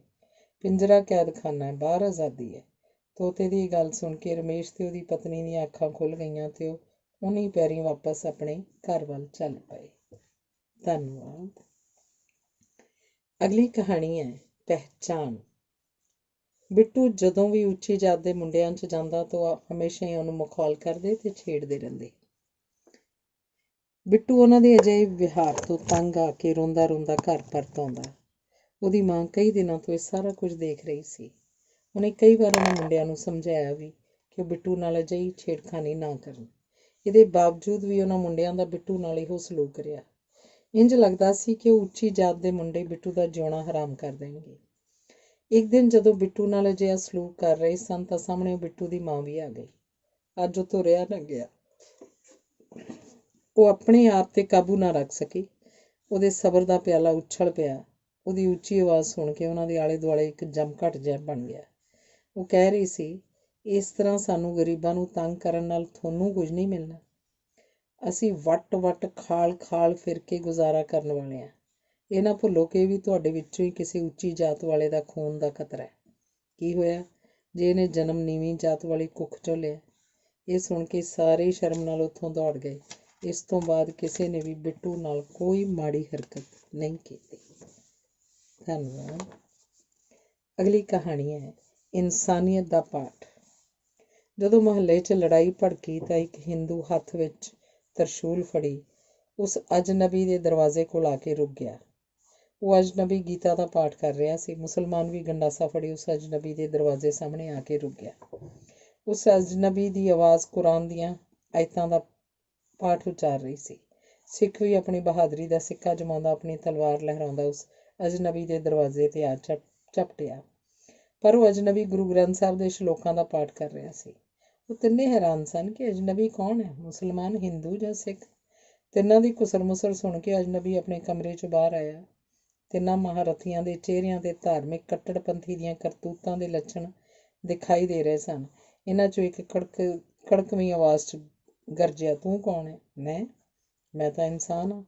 ਉਸ ਅਜਨਬੀ ਨੇ ਨਿਮਰਤਾ ਸਹਿਤ ਜਵਾਬ ਦਿੱਤਾ, ਤੂੰ ਸਾਰੇ ਧਰਮਾਂ ਦੇ ਗ੍ਰੰਥਾਂ ਦਾ ਪਾਠ ਕਿਉਂ ਕਰ ਰਿਹਾ? ਮੈਂ ਇਹਨਾਂ ਧਰਮ ਗ੍ਰੰਥਾਂ ਵਿੱਚੋਂ ਇਨਸਾਨੀਅਤ ਦਾ ਪਾਠ ਪੜ੍ਹ ਰਿਹਾ ਹਾਂ। ਅਜਨਬੀ ਦੀ ਇਹ ਗੱਲ ਸੁਣ ਕੇ ਉਹਨਾਂ ਦੇ ਹੱਥਾਂ ਵਿਚਲੇ ਹਥਿਆਰ ਜ਼ਮੀਨ 'ਤੇ ਗਿਰ ਚੁੱਕੇ ਸਨ। ਧੰਨਵਾਦ। ਅਗਲੀ ਕਹਾਣੀ ਦਰਦ। ਮੁੰਡੇ ਵਾਲਿਆਂ ਵੱਲੋਂ ਜਦੋਂ ਰੀਟਾ ਨੂੰ ਠੁਕਰਾ ਦਿੱਤਾ ਗਿਆ ਤਾਂ ਉਹਦੇ ਦਿਲ 'ਚ ਦਰਦ ਦੀ ਇੱਕ ਲਹਿਰ ਦੌੜ ਪਈ। ਉਹ ਬਹੁਤ ਮਾਯੂਸ ਹੋ ਗਈ। ਉਹਦੀਆਂ ਅੱਖਾਂ ਹੰਝੂਆਂ ਦੀ ਇੱਕ ਝੀਲ ਬਣ ਕੇ ਰਹਿ ਗਈਆਂ। ਉਹਦੇ ਦਿਲ ਅੰਦਰ ਠੁਕਰਾਏ ਜਾਣ ਦਾ ਇੱਕ ਗਮ ਸੀ, ਦਰਦ ਸੀ। ਇੱਕ ਦਿਨ ਉਹਨੇ ਆਪਣੇ ਭਰਾ ਨੂੰ ਕਿਹਾ, ਵੀਰਾ, ਤੂੰ ਮੇਰਾ ਦਰਦ ਵੰਡਾ ਸਕਦਾ ਹੈ। ਦਲਜੀਤ ਹੈਰਾਨ ਸੀ ਕਿ ਉਹਦੀ ਭੈਣ ਇਹੋ ਜਿਹੀਆਂ ਬੁਝਾਰਤਾਂ ਕਿਉਂ ਪਾ ਰਹੀ ਹੈ। ਫਿਰ ਵੀ ਉਹ ਬੋਲਿਆ, ਭੈਣੇ ਦੱਸ, ਮੈਂ ਕਿਸ ਤਰ੍ਹਾਂ ਤੇਰਾ ਦਰਦ ਵੰਡਾ ਸਕਦਾ? ਤੂੰ ਕਿਸੇ ਵੀ ਕੁੜੀ ਨੂੰ ਠੁਕਰਾਈ ਨਾ। ਇਹ ਕਹਿ ਕੇ ਰੀਟਾ ਦਲਜੀਤ ਦੇ ਮੋਢੇ ਲੱਗ ਕੇ ਡੁਸਕਣ ਲੱਗ ਪਈ। ਦਲਜੀਤ ਨੂੰ ਹੁਣ ਰੀਟਾ ਦੇ ਦਰਦ ਦਾ ਅਹਿਸਾਸ ਹੋ ਚੁੱਕਾ ਸੀ। ਧੰਨਵਾਦ। ਅਗਲੀ ਕਹਾਣੀ ਹੈ ਘਟਨਾ ਦੁਰਘਟਨਾ। ਘਰ ਵਿੱਚੋਂ ਜਦ ਅੱਗ ਦੀਆਂ ਲਪਟਾਂ ਦਿਖਾਈ ਦਿੱਤੀਆਂ ਤਾਂ ਮੁਹੱਲੇ ਵਾਲੇ ਉੱਥੇ ਇਕੱਠੇ ਹੋ ਗਏ। ਸੱਸ ਜ਼ੋਰ-ਜ਼ੋਰ ਦੀ ਚੀਖਦੀ ਬੋਲੀ, ਸਟੋਵ ਫਟ ਗਿਆ, ਸਟੋਵ ਫਟ ਗਿਆ। ਨੱਠ ਭੱਜ ਕਰਕੇ ਲੋਕਾਂ ਨੇ ਅੱਗ ਬੁਝਾਈ, ਪਰ ਬਹੂ ਸੜ ਕੇ ਸੁਆਹ ਹੋ ਚੁੱਕੀ ਸੀ। ਸੱਸ ਦੀ ਖੁਸ਼ੀ ਦਾ ਕੋਈ ਠਿਕਾਣਾ ਨਾ ਰਿਹਾ। ਦੂਜੇ ਦਿਨ ਉਹਦੀ ਕੁੜੀ ਦੇ ਸਹੁਰੇ ਪਿੰਡ ਤੋਂ ਸੁਨੇਹਾ ਆਇਆ ਕਿ ਉਹਦੀ ਕੁੜੀ ਰਸੋਈ 'ਚ ਕੰਮ ਕਰਦੀ ਹੋਈ ਅਚਾਨਕ ਸਟੋਵ ਫਟਣ ਕਰਕੇ ਸੜ ਕੇ ਸੁਆਹ ਹੋ ਗਈ ਹੈ। ਇਹ ਸੁਣ ਕੇ ਉਹਦੀ ਭੁੱਬ ਨਿਕਲ ਗਈ। ਹੁਣ ਉਹਨੂੰ ਘਟਨਾ ਤੇ ਦੁਰਘਟਨਾ 'ਚ ਫਰਕ ਦਾ ਪਤਾ ਲੱਗ ਚੁੱਕਾ ਸੀ। ਧੰਨਵਾਦ। ਅਗਲੀ ਕਹਾਣੀ ਹੈ ਡਿਗਰੀਆਂ ਦੀ ਕੀਮਤ। ਰਮੇਸ਼ ਜਦੋਂ ਵੀ ਕਿਸੇ ਦਫ਼ਤਰ ਨੌਕਰੀ ਦੀ ਤਲਾਸ਼ 'ਚ ਜਾਂਦਾ ਤਾਂ ਉੱਥੋਂ ਮਾਯੂਸ ਹੋ ਕੇ ਹੀ ਘਰ ਪਰਤਦਾ। ਕਿਸੇ ਦਫ਼ਤਰ ਤੋਂ ਤਾਂ ਕੋਰਾ ਜਵਾਬ ਹੀ ਮਿਲ ਜਾਂਦਾ ਤੇ ਕਿਸੇ 'ਚ ਰਿਸ਼ਵਤ ਦੇ ਰੂਪ 'ਚ ਰੁਪਈਆਂ ਦੀ ਮੰਗ ਕੀਤੀ ਜਾਂਦੀ, ਜੋ ਉਹਦੀ ਪਹੁੰਚ ਤੋਂ ਬਾਹਰ ਦੀ ਗੱਲ ਹੁੰਦੀ। ਇਸ ਤੋਂ ਇਲਾਵਾ ਹਰ ਥਾਂ ਤੋਂ 2 ਤੋਂ 5 ਸਾਲ ਦੇ ਤਜਰਬੇ ਦੀ ਸ਼ਰਤ ਵੀ ਰੱਖੀ ਜਾਂਦੀ। ਨਿਰਾਸ਼ ਹੋਇਆ ਉਹ ਸੋਚ ਰਿਹਾ ਸੀ, ਨੌਕਰੀ ਤਾਂ ਦਿੰਦੇ ਨਹੀਂ, ਗੱਲ ਕਰਦੇ ਰਹਿੰਦੇ ਆ ਤਜਰਬੇ ਦੀ। ਕੀ ਲੋੜ ਹੈ ਇੰਨਾ ਪੜ੍ਹਨ ਤੇ ਡਿਗਰੀਆਂ ਪ੍ਰਾਪਤ ਕਰਨ ਦੀ, ਜਦੋਂ ਰਿਸ਼ਵਤ ਤੋਂ ਬਿਨਾਂ ਇਹਨਾਂ ਡਿਗਰੀਆਂ ਦੀ ਕੋਈ ਕੀਮਤ ਹੀ ਨਹੀਂ। ਧੰਨਵਾਦ। ਅਗਲੀ ਕਹਾਣੀ ਹੈ ਲਾਲਚ ਦੀ ਪੱਟੀ। ਗੀਤਾ ਦਾ ਹੁੰਦਾ ਰਿਸ਼ਤਾ ਕਈ ਵਾਰ ਇਸ ਕਰਕੇ ਟੁੱਟਦਾ ਰਿਹਾ ਕਿ ਉਹਦੇ ਮਾਂ-ਬਾਪ ਗਰੀਬ ਸਨ, ਦਾਜ ਵਗੈਰਾ ਨਹੀਂ ਸੀ ਦੇ ਸਕਦੇ। ਕੁਝ ਸਮੇਂ ਬਾਅਦ ਸਾਕ ਸੰਬੰਧੀਆਂ ਵਿੱਚੋਂ ਕਿਸੇ ਨੇ ਇੱਕ ਹੋਣਹਾਰ ਮੁੰਡੇ ਦੀ ਦੱਸ ਪਾਈ। ਗੀਤਾ ਦੇ ਮਾਂ-ਬਾਪ ਨੂੰ ਮੁੰਡਾ ਪਸੰਦ ਆ ਗਿਆ, ਪਰ ਇੱਥੇ ਵੀ ਉਹਨਾਂ ਦੀ ਗਰੀਬੀ ਬਣਦੇ ਸਬੰਧਾਂ 'ਚ ਦੀਵਾਰ ਬਣ ਕੇ ਖੜ ਗਈ। ਕੁਝ ਹੋਰ ਸਮੇਂ ਬਾਅਦ ਗੀਤਾ ਨੂੰ B.Ed ਵਿੱਚ ਦਾਖਲਾ ਮਿਲ ਗਿਆ। ਇਹਦੀ ਖਬਰ ਜਦ ਮੁੰਡੇ ਵਾਲਿਆਂ ਕੋਲ ਪੁੱਜੀ ਤਾਂ ਉਹਨਾਂ ਨੇ ਰਿਸ਼ਤੇ ਲਈ ਝੱਟ ਹਾਂ ਕਰ ਦਿੱਤੀ। ਹੁਣ ਗੀਤਾ ਤੇ ਉਹਦੇ ਮਾਂ-ਬਾਪ ਸਮਝ ਚੁੱਕੇ ਸਨ ਕਿ ਪੜ੍ਹੇ ਲਿਖੇ ਲੋਕਾਂ ਦੀਆਂ ਅੱਖਾਂ 'ਤੇ ਵੀ ਲਾਲਚ ਦੀ ਪੱਟੀ ਬੰਨ੍ਹੀ ਹੁੰਦੀ ਹੈ। ਧੰਨਵਾਦ। ਅਗਲੀ ਕਹਾਣੀ ਹੈ ਕਾਲਜੀਏਟ ਕੁੜੀ। ਜਦੋਂ ਮਨਜਿੰਦਰ ਨੇ ਕਾਲਜ ਜਾਣ ਵਾਸਤੇ ਨਵਾਂ ਸਕੂਟਰ ਲਿਆ ਤਾਂ ਪਿੰਡ ਦੇ ਹਰ ਇੱਕ ਬੰਦੇ ਦੀ ਜ਼ੁਬਾਨ 'ਤੇ ਉਹਦੀ ਚਰਚਾ ਸੀ। ਸਕੂਟਰ 'ਤੇ ਕਾਲਜ ਜਾਂਦੀ ਨੂੰ ਵੇਖ ਕੇ ਲੋਕ ਉਹਨੂੰ ਓਪਰੀਆਂ ਜਿਹੀਆਂ ਨਜ਼ਰਾਂ ਨਾਲ ਤੱਕਦੇ। ਪਿੰਡ ਦੇ ਕਈ ਬਜ਼ੁਰਗ ਤਾਂ ਇਹਨੂੰ ਬੇਸ਼ਰਮੀ ਦਾ ਨਾਮ ਵੀ ਦਿੰਦੇ। ਮਨਜਿੰਦਰ ਖੁੱਲ੍ਹੇ ਵਿਚਾਰਾਂ ਦੀ ਸੀ, ਇਸ ਲਈ ਉਹ ਅਜਿਹੀਆਂ ਦਕੀਆਨੂਸੀ ਸੋਚਾਂ ਦੀ ਪਰਵਾਹ ਨਹੀਂ ਸੀ ਕਰਦੀ। ਇੱਕ ਦਿਨ ਪਿੰਡ 'ਚ ਕਿਸੇ ਬੱਚੇ ਦਾ ਹੱਥ ਟੋਕੇ ਵਾਲੀ ਮਸ਼ੀਨ 'ਚ ਆ ਗਿਆ। ਘਰ ਦੇ ਬੰਦੇ ਘਰ ਨਹੀਂ ਸੀ, ਇਕੱਲੀਆਂ ਔਰਤਾਂ ਘਬਰਾ ਗਈਆਂ, ਪਰ ਮਨਜਿੰਦਰ ਨੇ ਆਪਣੀ ਉੱਚੀ ਸੋਚ ਨੂੰ ਬਰਕਰਾਰ ਰੱਖਦਿਆਂ ਬੱਚੇ ਨੂੰ ਸਕੂਟਰ 'ਤੇ ਬਿਠਾਇਆ ਤੇ ਹਸਪਤਾਲ ਲੈ ਗਈ। ਇਸ ਤਰ੍ਹਾਂ ਬੱਚੇ ਦਾ ਹੱਥ ਵੱਢਣੋਂ ਬਚ ਗਿਆ। ਬੱਚਾ ਸਹੀ ਸਲਾਮਤ ਘਰ ਪਹੁੰਚ ਗਿਆ। ਹੁਣ ਸਭ ਉਸ ਕਾਲਜੀਏਟ ਕੁੜੀ ਦੀਆਂ ਸਿਫਤਾਂ ਦੇ ਪੁੱਲ ਬਣ ਰਹੇ ਸਨ। ਧੰਨਵਾਦ। ਅਰਥਾਂ ਦੇ ਅਰਥ। ਮੰਮੀ, ਇਹ ਕਿਉਂ ਕਹਿੰਦੇ ਨੇ ਕਿ ਕੁੜੀ ਦੀ ਡੋਲੀ ਪੇਕਿਆਂ ਤੋਂ ਤੇ ਅਰਥੀ ਸਹੁਰਿਆਂ ਤੋਂ ਹੀ ਉੱਠਦੀ ਹੈ? ਬਾਲੜੀ ਰੀਮਾ ਨੇ ਆਪਣੀ ਮਾਂ ਨੂੰ ਇਹਦਾ ਅਰਥ ਪੁੱਛਿਆ। ਬੇਟਾ, ਇਹਦਾ ਅਰਥ ਇਹ ਹੈ ਕਿ ਵਿਆਹ ਤੋਂ ਬਾਅਦ ਕੁੜੀ ਦਾ ਅਸਲੀ ਘਰ ਸਹੁਰਾ ਘਰ ਹੀ ਹੁੰਦਾ ਹੈ। ਜੀਵਨ ਦਾ ਹਰ ਦੁੱਖ ਸੁੱਖ ਸਹੁਰੇ ਘਰ ਦੀ ਚਾਰ ਦੀਵਾਰੀ ਅੰਦਰ ਰਹਿ ਕੇ ਹੀ ਭੋਗਣਾ ਪੈਂਦਾ ਹੈ ਤੇ ਹਰ ਔਰਤ ਦੀ ਅਰਥੀ ਵੀ ਸਹੁਰੇ ਘਰੋਂ ਹੀ ਉੱਠਦੀ ਹੈ। ਮਾਂ ਨੇ ਰੀਮਾ ਦੀ ਪਿੱਠ ਥਪਥਪਾਉਂਦਿਆਂ ਕਿਹਾ। ਕੁਝ ਦਿਨ ਪਹਿਲਾਂ ਜਿਵੇਂ ਮੇਰੀ ਭਾਬੀ ਦੀ ਸਟੋਵ ਨਾਲ ਮੰਮੀ ਤੇ ਕਿਸੇ ਦਿਨ ਇਸੇ ਤਰ੍ਹਾਂ ਮੇਰੀ ਵੀ, ਰੀਮਾ ਅਚਾਨਕ ਬੋਲ ਪਈ। ਹੁਣ ਰੀਮਾ ਦੀ ਮਾਂ ਉਹਨੂੰ ਘੁੱਟ ਕੇ ਸੀਨੇ ਨਾਲ ਲਾਉਂਦੀ ਹੋਈ ਆਪਣੇ ਦੱਸੇ ਅਰਥਾਂ ਦੇ ਅਰਥਾਂ ਬਾਰੇ ਸੋਚ ਰਹੀ ਸੀ। ਅਗਲੀ ਕਹਾਣੀ ਅੰਨੀ ਸ਼ਰਧਾ। ਔਲਖ ਨਰੰਜਨ। ਬਾਬੇ ਨੇ ਪਰਸੀਨੀ ਦੇ ਦਰ 'ਤੇ ਆ ਕੇ ਅਲਖ ਜਗਾਈ। ਬਾਬੇ ਦੀ ਆਵਾਜ਼ ਸੁਣ ਕੇ ਪਰਸੀਨੀ ਦੌੜੀ ਦਰਵਾਜ਼ੇ 'ਤੇ ਆਈ ਤੇ ਕਲਰ ਵਾਲੇ ਕੰਨ ਪਾਟੇ ਬਾਬੇ ਨੂੰ ਵੇਖ ਕੇ ਨਮਸਕਾਰ ਕਰਦੀ ਹੋਈ ਉਹਦੇ ਪੈਰਾਂ 'ਚ ਡਿੱਗ ਪਈ। ਕੁਝ ਦੇਰ ਬਾਅਦ ਚਰਨਾਂ 'ਚ ਉੱਠੀ ਤੇ ਬਾਬੇ ਨੂੰ ਅੰਦਰ ਲਿਜਾ ਕੇ ਹੱਥ ਪੈਰ ਧੁਆ ਕੇ ਜਲ ਪਾਣੀ ਦੀ ਸੇਵਾ ਕੀਤੀ। ਕਲਰ ਵਾਲੇ ਬਾਬੇ ਪ੍ਰਸੰਨ ਚਿੱਤ ਹੋ ਕੇ ਡਕਾਰ ਮਾਰਦੇ ਹੋਏ ਉੱਠੇ ਤੇ ਬੀਬੀ ਪ੍ਰਸੰਨੀ ਨੂੰ ਅਸੀਸਾਂ ਦਿੰਦਿਆਂ ਹੋਇਆਂ ਇੱਕ ਦਰੀ ਤੇ 200 ਰੁਪਏ ਦੀ ਮੰਗ ਕੀਤੀ। ਬੀਬੀ ਭੱਜ ਕੇ ਅੰਦਰ ਗਈ ਤੇ ਸੰਦੂਕ 'ਚੋਂ ਇੱਕ ਨਵੀਂ ਨਕੋਰ ਦਰੀ ਤੇ 200 ਰੁਪਈਆ ਲਿਆ ਕੇ ਬਾਬੇ ਦੇ ਚਰਨਾਂ 'ਚ ਰੱਖ ਦਿੱਤੇ। ਬਾਬੇ ਦੀ ਇਹ ਸੇਵਾ ਤੇ ਦਾਨ ਕਰਕੇ ਅੱਜ ਪਰਸੀਨੀ ਆਪਣੇ ਆਪ ਨੂੰ ਧੰਨ ਸਮਝਣ ਲੱਗ ਪਈ। ਕੁਝ ਦਿਨਾਂ ਬਾਅਦ ਪਰਸੀਨੀ ਦੀ ਇੱਕ ਗੁਆਂਢਣ ਉਹਨੂੰ ਆਪਣੇ ਪੇਕਿਆਂ ਵੱਲੋਂ ਦਿੱਤੀਆਂ ਕੁਝ ਨਵੀਆਂ ਦਰੀਆਂ ਦਿਖਾਉਣ ਆਈ। ਜਦੋਂ ਬੀਬੀ ਪਰਸੀਨੀ ਉਹ ਦਰੀਆਂ ਦੇਖ ਰਹੀ ਸੀ ਤਾਂ ਉਹਨਾਂ ਵਿੱਚ ਇੱਕ ਦਰੀ ਉਹ ਵੀ ਸੀ ਜਿਹੜੀ ਉਹਨੇ ਕਲਰ ਵਾਲੇ ਕੰਨ ਪੱਟੇ ਬਾਬੇ ਨੂੰ ਦਿੱਤੀ ਸੀ। ਜਦੋਂ ਦਰੀ ਬਾਰੇ ਉਹਨੇ ਆਪਣੀ ਗੁਆਂਢਣ ਤੋਂ ਪੁੱਛਿਆ ਤਾਂ ਉਹਨੇ ਦੱਸਿਆ ਕਿ ਇਹ ਤਾਂ ਉਹਦਾ ਭਰਾ ਦੇ ਕੇ ਗਿਆ ਸੀ। ਹੁਣ ਬੀਬੀ ਪਰਸੀਨੀ ਨੂੰ ਸਮਝ ਆਈ ਤੇ ਆਪਣੀ ਅੰਨੀ ਸ਼ਰਧਾ ਤੇ ਗੁੱਸਾ ਵੀ ਆ ਰਿਹਾ ਸੀ। ਧੰਨਵਾਦ। ਅਗਲੀ ਕਹਾਣੀ ਹੈ ਕਹਿਣੀ ਤੇ ਕਰਨੀ। ਜਗਤਾਰ ਸਿੰਘ ਇੱਕ ਧਾਰਮਿਕ ਵਿਚਾਰਾਂ ਵਾਲਾ ਵਿਅਕਤੀ ਸੀ। ਆਪਣੇ ਸਮਾਜ ਸੁਧਾਰ ਦੇ ਕੰਮਾਂ ਸਦਕਾ ਭਾਈਚਾਰੇ ਅੰਦਰ ਇੱਕ ਚੰਗਾ ਪ੍ਰਭਾਵ ਰੱਖਦਾ ਸੀ। ਹਮੇਸ਼ਾ ਹੀ ਸਾਦੇਪਣ ਨੂੰ ਪਹਿਲ ਦਿੰਦਾ ਸੀ ਤੇ ਲਾਲਚ ਤੋਂ ਕੋਹਾਂ ਦੂਰ ਰਹਿਣ ਦੀ ਨਸੀਹਤ ਵੀ ਦਿੰਦਾ ਸੀ। ਕੁਝ ਦਿਨ ਪਹਿਲਾਂ ਉਹਦੇ ਮੁੰਡੇ ਦੇ ਰਿਸ਼ਤੇ ਦੀ ਗੱਲ ਚੱਲੀ ਸੀ, ਪਰ ਕਿਸੇ ਕਾਰਨ ਕਰਕੇ ਸਿਰੇ ਨਹੀਂ ਚੜ੍ਹ ਸਕੀ। ਪੁੱਛਣ ਤੇ ਪਤਾ ਲੱਗਾ ਕਿ ਮੁੰਡੇ ਨੂੰ ਕੁੜੀ ਵਾਲਿਆਂ ਦਾ ਬਹੁਤ ਹੀ ਸਾਦਾ ਪਰਿਵਾਰ ਪਸੰਦ ਨਹੀਂ ਆਇਆ। ਕੁਝ ਦਿਨਾਂ ਬਾਅਦ ਹੀ ਜਦੋਂ ਜਗਤਾਰ ਸਾਡੇ ਘਰ ਆਇਆ ਤਾਂ ਬਹੁਤ ਹੀ ਖੁਸ਼ ਸੀ। ਆਉਂਦੇ ਸਾਰ ਹੀ ਉਹਨੇ ਦੱਸਣਾ ਸ਼ੁਰੂ ਕਰਤਾ, ਮੁੰਡੇ ਦਾ ਰਿਸ਼ਤਾ ਤੈਅ ਕਰ ਦਿੱਤਾ ਹੈ। ਕੁੜੀ ਇਕੱਲੀ ਹੈ, ਜਾਇਦਾਦ ਵੀ ਚੋਖੀ ਹੈ। ਵਿਚੋਲਾ ਕਹਿੰਦਾ ਸੀ ਵੀ ਗੱਡੀ ਵੀ ਦੇਣਗੇ। ਹੁਣ ਮੈਂ ਉਹਦੀ ਕਹਿਣੀ ਤੇ ਕਰਨੀ ਬਾਰੇ ਸੋਚਣ ਲਈ ਮਜਬੂਰ ਸੀ। ਧੰਨਵਾਦ। ਅਗਲੀ ਕਹਾਣੀ ਵੱਡੇ ਬੰਦੇ। ਸਾਰੇ ਦਿਨ ਦੇ ਤੂਫਾਨੀ ਦੌਰੇ ਤੋਂ ਬਾਅਦ ਨੇਤਾ ਜੀ ਵਾਸਤੇ ਰਾਤ ਨੂੰ ਆਰਾਮ ਕਰਨ ਲਈ ਏਅਰ ਕੰਡੀਸ਼ਨਰ ਰੈਸਟ ਹਾਊਸ ਅੰਦਰ ਇੱਕ ਵਧੀਆ ਸਜਾਏ ਹੋਏ ਕਮਰੇ ਦਾ ਇੰਤਜ਼ਾਮ ਕੀਤਾ ਹੋਇਆ ਸੀ। ਉਸ ਵੇਲੇ ਹੈਰਾਨੀ ਦੀ ਕੋਈ ਹੱਦ ਨਾ ਰਹੀ ਜਦੋਂ ਅੱਧੀ ਰਾਤ ਵੇਲੇ ਕਮਰੇ ਵਿੱਚ ਇੱਕ 19-20 ਸਾਲਾਂ ਦੀ ਮੁਟਿਆਰ ਦਾਖਲ ਹੋਈ। ਮਰਦਾਂ ਦੇ ਬੰਦ ਕਮਰੇ 'ਚ ਮੁਟਿਆਰ ਦਾ ਕੀ ਕੰਮ, ਇਹ ਸੋਚਣ ਲਈ ਮਜਬੂਰ ਹੋਣਾ ਪੈਂਦਾ। ਇਸ ਤੋਂ ਪਹਿਲਾਂ ਹੀ ਰੈਸਟ ਹਾਊਸ ਦੇ ਸੇਵਾਦਾਰ ਦੇ ਦਬੀ ਆਵਾਜ਼ 'ਚ ਕਹੇ ਸ਼ਬਦ ਮੇਰੇ ਕੰਨਾਂ 'ਚ ਪਏ, ਇਹ ਤਾਂ ਵੱਡੇ ਬੰਦਿਆਂ ਦੇ ਸ਼ੌਕ ਨੇ, ਆਪਣੀ ਤਾਂ ਬਸ ਡਿਊਟੀ ਹੈ ਜਿਹੜੀ ਕਰਦੇ ਆ, ਇਹ ਜਾਣਨ ਇਹਨਾਂ ਦਾ ਕੰਮ ਜਾਣੇ, ਕਹਿ ਕੇ ਉਹ ਆਪਣੇ ਕਮਰੇ ਵੱਲ ਚਲਾ ਗਿਆ। ਧੰਨਵਾਦ। ਅਗਲੀ ਕਹਾਣੀ ਹੈ ਜਲ ਤੋਰੀ। ਇਲਾਕੇ ਦੇ ਉੱਘੇ ਪਾਰਟੀ ਲੀਡਰ ਦੇ ਘਰ ਅੱਜ ਪਾਰਟੀ ਸੀ। ਪਾਰਟੀ ਅੰਦਰ ਪਹਿਰਾਵੇ ਤੋਂ ਚੰਗੇ ਦਾਨੀ ਸਾਨੀ, ਵੱਡੀਆਂ ਵੱਡੀਆਂ ਦਾੜੀਆਂ ਤੇ ਦਸਤਾਰਾਂ ਸਜਾਈ ਪਤਵੰਤੇ ਸੱਜਣ ਸ਼ਾਮਲ ਹੋਏ ਸਨ। ਸਭ ਪਾਸੇ ਚੰਗੀ ਰੌਣਕ ਸੀ। ਲੀਡਰ ਸਾਹਿਬਾਨਾਂ ਦਾ ਹੱਥ ਮੱਛੀ ਦੇ ਪਕੌੜਿਆਂ ਤੇ ਚੱਲਦਾ ਵੇਖ ਕੇ ਇਲਾਕੇ ਦੇ ਕੁਝ ਨੌਜਵਾਨ ਲੀਡਰਾਂ ਤੋਂ ਰਿਹਾ ਨਾ ਗਿਆ। ਉਹਨਾਂ ਨੇ ਵੱਡੇ ਲੀਡਰਾਂ ਨੂੰ ਟੋਕਦਿਆਂ ਕਿਹਾ, ਸਰਦਾਰ ਸਾਹਿਬ ਇਹ ਕੀ ਕਰੀ ਜਾਂਦੇ ਹੋ, ਜੇ ਕਿਸੇ ਵਿਰੋਧੀ ਨੇ ਦੇਖ ਲਿਆ ਤਾਂ।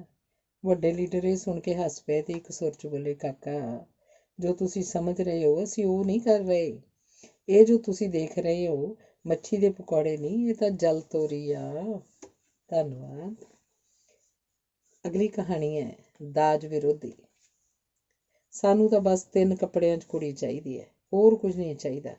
ਮੁੰਡੇ ਦੇ ਬਾਪ ਨੇ ਚਾਹ ਦਾ ਖਾਲੀ ਕੱਪ ਮੇਜ਼ ਤੇ ਰੱਖਦਿਆਂ ਕਿਹਾ। ਦਾਜ ਨਾ ਲੈਣ ਵਾਲੀ ਗੱਲ ਤੇ ਕੁੜੀ ਦੇ ਮਾਪਿਆਂ ਅੰਦਰ ਖੁਸ਼ੀ ਦੀ ਲਹਿਰ ਦੌੜ ਗਈ। ਰਿਸ਼ਤਾ ਪੱਕਾ ਹੋ ਗਿਆ। ਕੁਝ ਸਮੇਂ ਬਾਅਦ ਬਹੁਤ ਹੀ ਸਾਦੀਆਂ ਰਸਮਾਂ ਨਾਲ ਵਿਆਹ ਨੇਪਰੇ ਚੜ੍ਹ ਗਿਆ। ਕੁੜੀ ਵੀ ਆਪਣੇ ਮਾਪਿਆਂ ਦੀ ਇਕੱਲੀ ਸੰਤਾਨ ਸੀ। ਵਿਆਹ ਤੋਂ ਕੁਝ ਦਿਨਾਂ ਬਾਅਦ ਕੁੜੀ ਦੇ ਮਾਪੇ ਨਿੱਕ ਸੁੱਖ ਲੈ ਕੇ ਆਪਣੀ ਕੁੜੀ ਨੂੰ ਮਿਲਣ ਲਈ ਉਹਦੇ ਸਹੁਰੇ ਘਰ ਗਏ। ਸਹੁਰੇ ਘਰ 'ਚ ਉਹਨਾਂ ਦਾ ਚੰਗਾ ਆਦਰ ਮਾਣ ਕੀਤਾ ਗਿਆ। ਭਰਾ ਜੀ ਤੁਸੀਂ ਤਾਂ ਵਿਆਹ 'ਚ ਕੁਝ ਵੀ ਨਹੀਂ ਵਾਲੇ ਬੋਲ ਅਜੇ ਕੁੜੀ ਦੀ ਮਾਂ ਦੇ ਮੂੰਹ 'ਚ ਹੀ ਸਨ ਕਿ ਮੁੰਡੇ ਦਾ ਬਾਪ ਬੋਲ ਪਿਆ, ਭੈਣ ਜੀ ਅਸੀਂ ਦਾਜ ਦੇ ਬਿਲਕੁਲ ਵਿਰੁੱਧ ਹਾਂ। ਜਿਵੇਂ ਸਾਡਾ ਸਭ ਕੁਝ ਸਾਡੇ ਮੁੰਡੇ ਦਾ ਹੈ ਉਵੇਂ ਤੁਹਾਡਾ ਹੀ ਸਾਰਾ ਕੁਝ। ਗੱਲ ਅੱਧ ਵਿਚਾਲੇ ਮੂੰਹ 'ਚ ਚੱਬ ਕੇ ਉਹ ਖਚਰੀ ਜਿਹੀ ਹਾਸੀ ਹੱਸਣ ਲੱਗ ਪਿਆ। ਧੰਨਵਾਦ। ਅਗਲੀ ਕਹਾਣੀ ਹੈ ਸੱਟ। ਮੈਂ ਤਾਂ ਆਪਣੇ ਭਰਾ ਨੂੰ ਬਹੁਤ ਪਿਆਰ ਕਰਦੀ ਹਾਂ। ਇਸ ਵਾਰ ਮੈਂ ਆਪਣੇ ਭਰਾ ਲਈ ਬਹੁਤ ਵਧੀਆ ਰੱਖੜੀ ਬਣਾ ਕੇ ਰੱਖੀ ਹੈ। ਜੇ ਮੇਰੇ ਭਰਾ ਦੇ ਜ਼ਰਾ ਜਿੰਨੀ ਵੀ ਸੱਟ ਲੱਗ ਜਾਏ ਤਾਂ ਮੇਰੀ ਤਾਂ ਜਾਨ ਹੀ ਨਿਕਲ ਜਾਂਦੀ ਹੈ। ਮੀਤੋ ਆਪਣੇ ਭਰਾ ਪ੍ਰਤੀ ਪਿਆਰ ਦਾ ਇਜ਼ਹਾਰ ਆਪਣੀ ਸਹੇਲੀ ਕੋਲ ਕਰ ਰਹੀ ਸੀ। ਮੀਤੋ ਜਵਾਨ ਹੋਈ ਤਾਂ ਉਹਦੇ ਭਰਾ ਨੇ ਆਪਣਾ ਪੂਰਾ ਜ਼ੋਰ ਲਾ ਕੇ ਉਹਦਾ ਵਧੀਆ ਖਾਂਦੇ ਪੀਂਦੇ ਘਰ 'ਚ ਵਿਆਹ ਕਰ ਦਿੱਤਾ। ਸਹੁਰੇ ਘਰ 'ਚ ਮੀਤੋ ਰਾਜ ਕਰਦੀ ਸੀ। ਵਿਆਹ ਤੋਂ ਕੁਝ ਸਮਾਂ ਬਾਅਦ ਮੀਤੋ ਆਪਣੇ ਪੇਕੇ ਘਰ ਆਈ ਤੇ ਆਪਣੇ ਭਰਾ ਕੋਲੋਂ ਆਪਣੇ ਹਿੱਸੇ ਦੀ ਜ਼ਮੀਨ ਜਾਇਦਾਦ ਮੰਗਣ ਲੱਗੀ। ਹੁਣ ਉਹਨੂੰ ਆਪਣੇ ਭਰਾ ਦੇ ਮਾਰੀ ਸੱਟ ਦਾ ਭੋਰਾ ਵੀ ਅਹਿਸਾਸ ਨਹੀਂ ਸੀ। ਧੰਨਵਾਦ। ਅਗਲੀ ਕਹਾਣੀ ਲੁਟੇਰੇ। ਸ਼ਮਸ਼ੇਰ ਦੇ ਘਰ ਅੱਜ ਬਰਾਤ ਆਈ ਸੀ। ਕਰਮਜੀਤ ਸ਼ਮਸ਼ੇਰ ਦੀ ਇਕਲੌਤੀ ਧੀ ਸੀ, ਇਸ ਲਈ ਵਿਆਹ ਕੁਝ ਜ਼ੋਰ ਸ਼ੋਰ ਨਾਲ ਹੀ ਕੀਤਾ ਸੀ। ਮੂੰਹ ਮੰਗਿਆ ਦਾਜ ਖੁੱਲ੍ਹ ਕੇ ਦਿੱਤਾ ਸੀ। ਹੁਣ ਦਾਜ ਦਾ ਸਾਰਾ ਸਮਾਨ ਟਰੱਕ 'ਚ ਲੱਦਿਆ ਜਾ ਰਿਹਾ ਸੀ। ਅਚਾਨਕ ਪਿੰਡ ਦਾ ਇੱਕ ਪਾਗਲ ਮੁੰਡਾ ਉੱਥੇ ਭੱਜਿਆ ਆਇਆ ਤੇ ਕਹਿਣ ਲੱਗਾ, ਲੁਟੇਰੇ ਆ ਗਏ, ਲੁਟੇਰੇ ਆ ਗਏ। ਉੱਥੇ ਖੜੇ ਸਾਰੇ ਬਰਾਤੀ ਤੇ ਰਿਸ਼ਤੇਦਾਰ ਹੈਰਾਨ ਰਹਿ ਗਏ। ਉਹਨਾਂ ਨੂੰ ਸਮਝ ਨਹੀਂ ਪੈ ਰਹੀ ਸੀ ਕਿ ਲੁਟੇਰੇ ਕਿੱਥੇ ਆਏ ਹਨ। ਜਦੋਂ ਉਸ ਨੀਮ ਪਾਗਲ ਮੁੰਡੇ ਤੋਂ ਪੁੱਛਿਆ ਕਿ ਲੁਟੇਰੇ ਕਿੱਥੇ ਆਏ ਹਨ, ਤਾਂ ਉਹਨੇ ਟਰੱਕ ਵੱਲ ਇਸ਼ਾਰਾ ਕਰਕੇ ਕਿਹਾ, ਆ ਤੁਹਾਡੇ ਸਾਹਮਣੇ ਹੀ ਤਾਂ ਹਨ, ਜਿਹੜੇ ਟਰੱਕ 'ਚ ਸਮਾਨ ਲੱਦੀ ਜਾ ਰਹੇ ਨੇ। ਇੰਨਾ ਕਹਿ ਕੇ ਉਹ ਨੀਮ ਪਾਗਲ ਮੁੰਡਾ ਰੌਲਾ ਪਾਉਂਦਾ ਉੱਥੋਂ ਭੱਜ ਤੁਰਿਆ। ਧੰਨਵਾਦ। ਅਗਲੀ ਕਹਾਣੀ ਹੈ ਸਹੀ ਬੰਦਾ। ਉਹ ਇਮਾਨਦਾਰ ਸਰਕਾਰੀ ਅਫਸਰ ਸੀ। ਜਦੋਂ ਵੀ ਉਹਨੇ ਭ੍ਰਿਸ਼ਟਾਚਾਰ ਵਿਰੁੱਧ ਆਵਾਜ਼ ਉਠਾਉਣ ਦੀ ਕੋਸ਼ਿਸ਼ ਕੀਤੀ, ਉਹਨੂੰ ਮੂੰਹ ਦੀ ਖਾਣੀ ਪਈ। ਆਮ ਲੋਕ ਵੀ ਇਹੋ ਕਹਿਣ ਲੱਗ ਪਏ ਕਿ ਇਸ ਬੰਦੇ ਦਾ ਤਾਂ ਦਿਮਾਗ ਫਿਰ ਗਿਆ, ਪਤਾ ਨਹੀਂ ਕੀ ਉਲਟਾ ਸਿੱਧਾ ਬੋਲਦਾ ਰਹਿੰਦਾ ਹੈ, ਸ਼ਾਇਦ ਗਲਤ ਹੱਥਾਂ ਵਿੱਚ ਖੇਡਣ ਲੱਗ ਪਿਆ। ਇਹ ਸਭ ਕੁਝ ਦੇਖ ਸੁਣ ਕੇ ਉਹਨੇ ਆਪਣੇ ਕੰਮ ਕਰਨ ਦੇ ਤੌਰ ਤਰੀਕੇ ਬਦਲ ਲਏ। ਉਹ ਚੁੱਪਚਾਪ ਲੋਕਾਂ ਦੇ ਜਾਇਜ਼ ਨਾਜਾਇਜ਼ ਕੰਮ ਕਰਨ ਲੱਗ ਪਿਆ। ਬਦਲੇ 'ਚ ਲੋਕ ਉਹਨੂੰ ਜੋ ਵੀ ਸੌਗਾਤਾਂ ਜਾਂ ਪੈਸਿਆਂ ਦੇ ਲਿਫਾਫੇ ਭੇਜਦੇ, ਉਹ ਫੜ ਕੇ ਰੱਖ ਲੈਂਦਾ। ਥੋੜ੍ਹੇ ਹੀ ਦਿਨਾਂ 'ਚ ਉਹਦੀ ਪਹਿਚਾਣ ਹੀ ਬਦਲ ਗਈ। ਹੁਣ ਲੋਕਾਂ ਦੀ ਰਾਏ ਸੀ ਕਿ ਇਹਦੇ ਵਰਗਾ ਸਹੀ ਬੰਦਾ ਕੋਈ ਹੋਰ ਨਹੀਂ ਬਣ ਸਕਦਾ, ਕਿਉਂਕਿ ਇਹ ਤਾਂ ਬਿਨਾਂ ਕਹੇ ਸੁਣੇ ਹੀ ਸਭ ਦੇ ਕੰਮ ਕਰੀ ਜਾਂਦਾ ਹੈ। ਧੰਨਵਾਦ। ਅਗਲੀ ਕਹਾਣੀ ਮੁਸਾਫਿਰ। ਸੂਰਜ ਰਾਤ ਦੀ ਬੁੱਕਲ ਵਿੱਚ ਜਾਣ ਦੀ ਤਿਆਰੀ ਕਰ ਰਿਹਾ ਸੀ ਤੇ ਰਾਤ ਆਪਣਾ ਹਨੇਰਾ ਫੈਲਾਉਣ ਲਈ ਉਤਾਵਲੀ ਹੋ ਰਹੀ ਸੀ। ਚੰਡੀਗੜ੍ਹ ਤੋਂ ਲੁਧਿਆਣਾ ਜਾਣ ਵਾਲੀ ਬੱਸ ਰਵਾਨਾ ਹੋਈ। ਸ਼ਾਮ ਦਾ ਵਕਤ ਤੇ ਬੱਸ ਦਾ ਆਖਰੀ ਟਾਈਮ ਹੋਣ ਕਰਕੇ ਬੱਸ ਖਚਾਖਚ ਭਰੀ ਹੋਈ ਸੀ। ਬੱਸ ਦੀ ਮਗਰਲੀ ਬਾਰੀ ਕੋਲ ਇੱਕ ਲੰਮ-ਸਲੰਮਾ ਸਿੱਖ ਨੌਜਵਾਨ ਕਾਲੀ ਭੂਰੀ ਦੀ ਬੁੱਕਲ ਮਾਰੀ ਆਰਾਮ ਨਾਲ ਆਪਣੀ ਸੀਟ ਤੇ ਬੈਠਾ ਸੀ। ਉਹਨੇ ਕੇਸਰੀ ਪੱਗ ਬੰਨ੍ਹੀ ਹੋਈ ਸੀ। ਬੱਸ 'ਚ ਜ਼ਿਆਦਾ ਗਿਣਤੀ ਮੋਨੇ ਮੁਸਾਫਰਾਂ ਦੀ ਸੀ। ਹਰ ਇੱਕ ਸਵਾਰੀ ਦਾ ਧਿਆਨ ਉਸ ਕੇਸਰੀ ਪੱਗ ਤੇ ਕਾਲੀ ਭੂਰੀ ਵਾਲੇ ਸਿੱਖ ਨੌਜਵਾਨ ਵੱਲ ਹੀ ਲੱਗਿਆ ਸੀ, ਜਿਸ ਕਰਕੇ ਬੱਸ 'ਚ ਇੱਕ ਅਜੀਬ ਕਿਸਮ ਦੀ ਖਾਮੋਸ਼ੀ ਛਾਈ ਹੋਈ ਸੀ। ਇੱਕ ਤਾਂ ਮਾਹੌਲ ਹੀ ਅਜਿਹਾ ਸੀ, ਦੂਜਾ ਉਹਦਾ ਬਾਰੀ ਕੋਲ ਚੁੱਪਚਾਪ ਬੈਠਣਾ ਸਵਾਰੀਆਂ ਦੇ ਮਨਾਂ 'ਚ ਸ਼ੰਕੇ ਪੈਦਾ ਕਰ ਰਿਹਾ ਸੀ। ਸਾਰੇ ਮੁਸਾਫਿਰ ਗੁੰਮਸੁੰਮ ਬੈਠੇ ਸਨ, ਸ਼ਾਇਦ ਸੋਚ ਰਹੇ ਸਨ ਕਿ ਕੋਈ ਭਾਣਾ ਵਰਤਣ ਵਾਲਾ ਹੀ ਹੈ। ਇਸ ਸ਼ੰਕਾ ਦਾ ਕਾਰਨ ਕੁਝ ਦਿਨ ਪਹਿਲਾਂ ਲੁਧਿਆਣੇ ਕੋਲ ਕੀਤੀ ਗਈ ਬੱਸ ਮੁਸਾਫਰਾਂ ਦੀ ਹੱਤਿਆ ਹੀ ਸੀ। ਉਸ ਗੋਲੀ ਕਾਂਡ ਦਾ ਡਰ ਅਜੇ ਵੀ ਲੋਕਾਂ ਦੇ ਮਨਾਂ 'ਚੋਂ ਨਿਕਲ ਨਹੀਂ ਸੀ ਰਿਹਾ। ਬੱਸ ਰਾਣਵਾ ਗੁਰਦੁਆਰੇ ਸਾਹਮਣੇ ਆ ਕੇ ਰੁਕ ਗਈ। ਕੇਸਰੀ ਪੱਗ ਵਾਲਾ ਸਿੱਖ ਨੌਜਵਾਨ ਇੱਥੇ ਉਤਰ ਕੇ ਰਾਤ ਦੇ ਹਨੇਰੇ 'ਚ ਲੋਪ ਹੋ ਗਿਆ। ਹੁਣ ਜਦੋਂ ਇੱਥੋਂ ਬੱਸ ਚੱਲੀ ਤਾਂ ਸਵਾਰੀਆਂ ਦੇ ਚਿਹਰਿਆਂ 'ਤੇ ਮਾਯੂਸੀ ਦੀ ਥਾਂ ਰੌਣਕ ਸੀ। ਧੰਨਵਾਦ। ਅਗਲੀ ਕਹਾਣੀ ਹੈ ਸੈਮ। ਗੁਰਦੁਆਰੇ ਦੇ ਭਾਈ ਦੀ ਲਾਊਡ ਸਪੀਕਰ 'ਤੇ ਆਵਾਜ਼ ਸੁਣਦਿਆਂ ਸਾਰ ਹੀ ਦੇਬੂ ਜਲਦੀ ਨਾਲ ਉੱਠਿਆ ਤੇ ਸਾਈਕਲ 'ਤੇ ਚੜ੍ਹ ਕੇ ਆਪਣੇ ਖੇਤਾਂ ਵੱਲ ਨੂੰ ਚੱਲ ਪਿਆ। ਬਿਜਲੀ ਬੰਦ ਹੋ ਕੇ 2 ਘੰਟਿਆਂ ਬਾਅਦ ਆਈ ਸੀ। ਉਹ ਸੋਚਦਾ ਜਾ ਰਿਹਾ ਸੀ ਕਿ ਜੇ ਬਿਜਲੀ ਦਾ ਇਹੋ ਹਾਲ ਰਿਹਾ ਤਾਂ ਐਤਕੀ ਧਾਨ ਦੀ ਫਸਲ ਤਾਂ ਮੁਸ਼ਕਲ ਨਾਲ ਹੀ ਸਿਰੇ ਚੜ੍ਹੇਗੀ। ਹਨੇਰਾ ਗਾੜਾ ਹੋਣ ਕਰਕੇ ਉਹਨੇ ਆਪਣੇ ਹੱਥ 'ਚ ਫੜੀ ਟਾਰਚ ਜਗਾ ਲਈ। ਅਜੇ ਉਹ ਥੇ ਦੇ ਖੂਹ ਵਾਲੀ ਪਹੀ ਕੋਲ ਹੀ ਪਹੁੰਚਿਆ ਸੀ ਕਿ ਉਹਨੂੰ ਅੱਗਿਓਂ ਸਾਹਮਣੇ ਵਾਲੇ ਪਹੀ ਵੱਲੋਂ ਆਉਂਦੀ ਇੱਕ ਰੌਸ਼ਨੀ ਦਿਖਾਈ ਦਿੱਤੀ। ਸਹਿਮ ਕਾਰਨ ਉਹਦੀ ਚਾਲ ਮੱਧਮ ਪੈ ਗਈ। ਉਹਨੂੰ ਸ਼ੱਕ ਸੀ ਕਿ ਗਸ਼ਤੀ ਪਾਰਟੀ ਵਾਲੀ ਪੁਲਿਸ ਹੀ ਹੋਏਗੀ। ਹੁਣ ਸ਼ਾਮਤ ਆਈ ਕਿ ਆਈ। ਅੱਗੇ ਆਉਣ ਵਾਲੇ ਵੀ ਨੇੜੇ ਆ ਕੇ ਹੌਲੀ ਹੋ ਗਏ। ਸ਼ਾਇਦ ਉਹ ਵੀ ਗਸ਼ਤੀ ਪੁਲਿਸ ਪਾਰਟੀ ਜਾਂ ਲੁਟੇਰਿਆਂ ਦੇ ਡਰ ਕਾਰਨ ਸਹਿਮੇ ਹੋਏ ਸਨ। ਜਦੋਂ ਹੌਲੀ-ਹੌਲੀ ਉਹ ਇੱਕ ਦੂਜੇ ਦੇ ਸਾਹਮਣੇ ਪਹੁੰਚ ਗਏ ਤਾਂ ਦੇਬੂ ਦੇ ਮੂੰਹੋਂ ਅਚਾਨਕ ਇਹ ਸ਼ਬਦ ਨਿਕਲੇ, ਜੀ ਮੈਂ ਤਾਂ ਮੋਟਰ ਚਲਾਉਣ ਵਾਸਤੇ ਜਾ ਰਿਹਾ। ਅੱਗੇ ਆਉਣ ਵਾਲੇ ਵੀ ਨਾਲ ਹੀ ਬੋਲ ਪਏ, ਜੀ ਅਸੀਂ ਤਾਂ ਮੱਝ ਲੈ ਕੇ ਮੰਡੀ ਜਾ ਰਹੇ ਹਾਂ। ਦੋਨਾਂ ਦੀਆਂ ਆਵਾਜ਼ਾਂ 'ਚ ਇੱਕ ਅਜੀਬ ਸਹਿਮ ਸੀ। ਧੰਨਵਾਦ। ਅਗਲੀ ਕਹਾਣੀ ਚਿੰਤਾ ਦਾ ਬੋਝ। ਹੋਮਿਓਪੈਥੀ ਦੇ ਮਾਹਰ ਡਾਕਟਰ ਹਰਬੰਸ ਖੁਰਾਨਾ ਦੀ ਕਲੀਨਿਕ 'ਚ ਅੰਤਾਂ ਦੀ ਭੀੜ ਸੀ। ਉਰਮਿਲਾ ਵੀ ਆਪਣਾ ਚੈੱਕਅਪ ਕਰਵਾਉਣ ਲਈ ਟੋਕਨ ਲੈਣ ਵਾਲਿਆਂ ਦੀ ਕਤਾਰ 'ਚ ਲੱਗੀ ਹੋਈ ਸੀ। ਉਰਮਿਲਾ ਕਤਾਰ 'ਚ ਖੜ੍ਹੇ ਰਹਿਣ ਲਈ ਤਕਲੀਫ ਮਹਿਸੂਸ ਕਰ ਰਹੀ ਸੀ। ਉਹਦਾ ਬਲੱਡ ਪ੍ਰੈਸ਼ਰ ਕਾਫੀ ਘਟਿਆ ਹੋਇਆ ਸੀ। ਕੁਝ ਦੇਰ ਬਾਅਦ ਉਹਨੂੰ ਟੋਕਨ ਮਿਲ ਗਿਆ ਤੇ ਉਹ ਸਾਹਮਣੇ ਵਾਲੇ ਕਮਰੇ 'ਚ ਜਾ ਕੇ ਇੱਕ ਬੈਂਚ 'ਤੇ ਪੈ ਗਈ। ਕੋਈ 2 ਘੰਟੇ ਪਿੱਛੋਂ ਡਾਕਟਰ ਦੇ ਬੁਲਾਉਣ 'ਤੇ ਅੰਦਰ ਗਈ। ਡਾਕਟਰ ਖੁਰਾਨਾ ਨੇ ਉਰਮਿਲਾ ਦਾ ਬਲੱਡ ਪ੍ਰੈਸ਼ਰ ਚੈੱਕ ਕੀਤਾ ਤੇ ਉਹਨੂੰ ਕਿਹਾ, ਬੀਬੀ ਘਬਰਾਉਣ ਵਾਲੀ ਕੋਈ ਗੱਲ ਨਹੀਂ, ਇਸ ਤਰ੍ਹਾਂ ਹੁੰਦਾ ਹੀ ਰਹਿੰਦਾ ਹੈ। ਬਲੱਡ ਪ੍ਰੈਸ਼ਰ ਦਾ ਘਟ ਜਾਣਾ ਮਾਨਸਿਕ ਤਣਾਅ ਦੀ ਨਿਸ਼ਾਨੀ ਹੈ। ਮਾਨਸਿਕ ਤਣਾਅ ਚਿੰਤਾ ਦੇ ਬੋਝ ਕਾਰਨ ਹੁੰਦਾ ਹੈ। ਥੋੜ੍ਹਾ ਰੁਕ ਕੇ ਡਾਕਟਰ ਖੁਰਾਨਾ ਫਿਰ ਬੋਲੇ, ਕੋਈ ਅਜਿਹੀ ਘਟਨਾ ਜਾਂ ਦੁਰਘਟਨਾ ਜਿਹਦੇ ਨਾਲ ਤੁਹਾਡਾ ਮਾਨਸਿਕ ਤਣਾਅ ਵੱਧਦਾ ਹੋਵੇ? ਜੀ ਅਜਿਹੀ ਤਾਂ ਕੋਈ ਗੱਲ ਨਹੀਂ। ਠੀਕ ਹੈ, ਫਿਰ ਮੈਂ ਦਵਾਈ ਦੇ ਦਿੰਦਾ। ਮਾਨਸਿਕ ਤਣਾਅ ਤੇ ਚਿੰਤਾ ਰੂਪੀ ਰੋਗ 'ਤੇ ਕਾਬੂ ਤੁਸੀਂ ਪਾਉਣਾ। ਚਿੰਤਾ ਤਾਂ ਚਿਖਾ ਸਮਾਨ ਹੁੰਦੀ ਹੈ। ਅਸ਼ਾਂਤ ਮਨ 'ਤੇ ਦਵਾਈ ਦਾ ਕੋਈ ਅਸਰ ਨਹੀਂ ਹੋਣਾ। ਤੁਹਾਨੂੰ ਚਿੰਤਾ 'ਤੇ ਕਾਬੂ ਪਾਉਣਾ ਹੀ ਪਏਗਾ। ਨਹੀਂ ਜੀ, ਕਹਿਣ ਨੂੰ ਉਰਮਿਲਾ ਕਹਿ ਗਈ, ਪਰ ਉਹ ਡਾਕਟਰ ਖੁਰਾਨਾ ਨੂੰ ਕਿਵੇਂ ਦੱਸੇ ਕਿ ਅਪਾਹਜ ਪਤੀ ਦੀ ਦੇਖਭਾਲ, ਬੱਚਿਆਂ ਦੀ ਪੜ੍ਹਾਈ, ਕੁੜੀਆਂ ਦੇ ਵਿਆਹ ਦਾ ਫਿਕਰ ਤੇ ਬੈਂਕ ਕਰਜ਼ੇ ਦੀਆਂ ਕਿਸ਼ਤਾਂ ਦਾ ਬੋਝ चिंता नहीं है तो होर की है। धन्यवाद।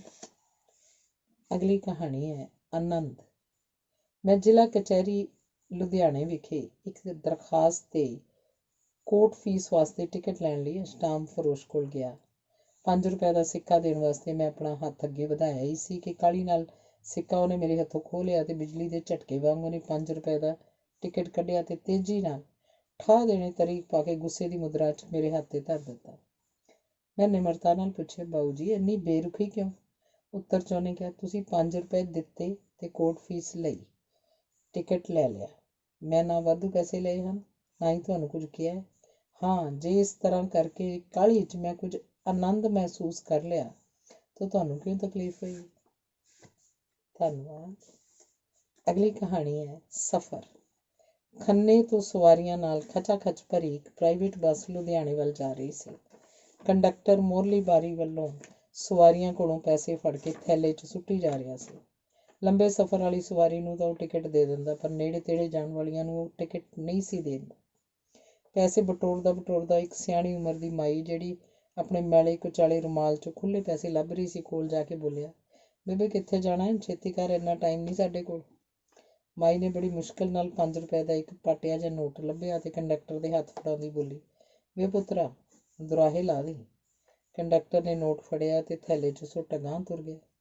ਮਾਈ ਸੀਟ ਤੋਂ ਜਰਾ ਉਤਾਂਹ ਉੱਠੀ ਤੇ ਕੰਡਕਟਰ ਦਾ ਹੱਥ ਫੜ ਕੇ ਬੋਲੀ, ਵੇ ਸਾਊ, ਟਿਕਟ। ਬੇਬੇ ਬਹਿ ਜਾ ਚੁੱਪ ਕਰਕੇ, ਤੈਂ ਬੱਸ 'ਚ ਸਫ਼ਰ ਕਰਨਾ ਜਾਂ ਟਿਕਟ 'ਤੇ ਚੜ੍ਹਨਾ?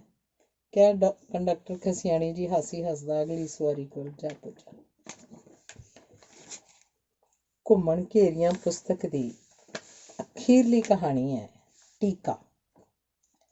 ਅਸਟਾਮ ਫਰੋਸ਼ ਦੇ ਡੱਬੇ ਸਾਹਮਣੇ ਕਹਿਰਾਂ ਦੀ ਭੀੜ ਸੀ। ਰਜਿੰਦਰ ਵੀ ਉੱਥੇ ਕਤਾਰ 'ਚ ਖੜਾ ਸੀ। ਵੱਡੇ ਅਸਟਾਮ ਤਾਂ ਆਮ ਹੀ ਮਿਲ ਰਹੇ ਸਨ, ਪਰ ਛੋਟੇ ਅਸਟਾਮਾਂ ਦਾ ਮਿਲਣਾ ਬਹੁਤ ਹੀ ਮੁਸ਼ਕਿਲ ਹੋ ਰਿਹਾ ਸੀ।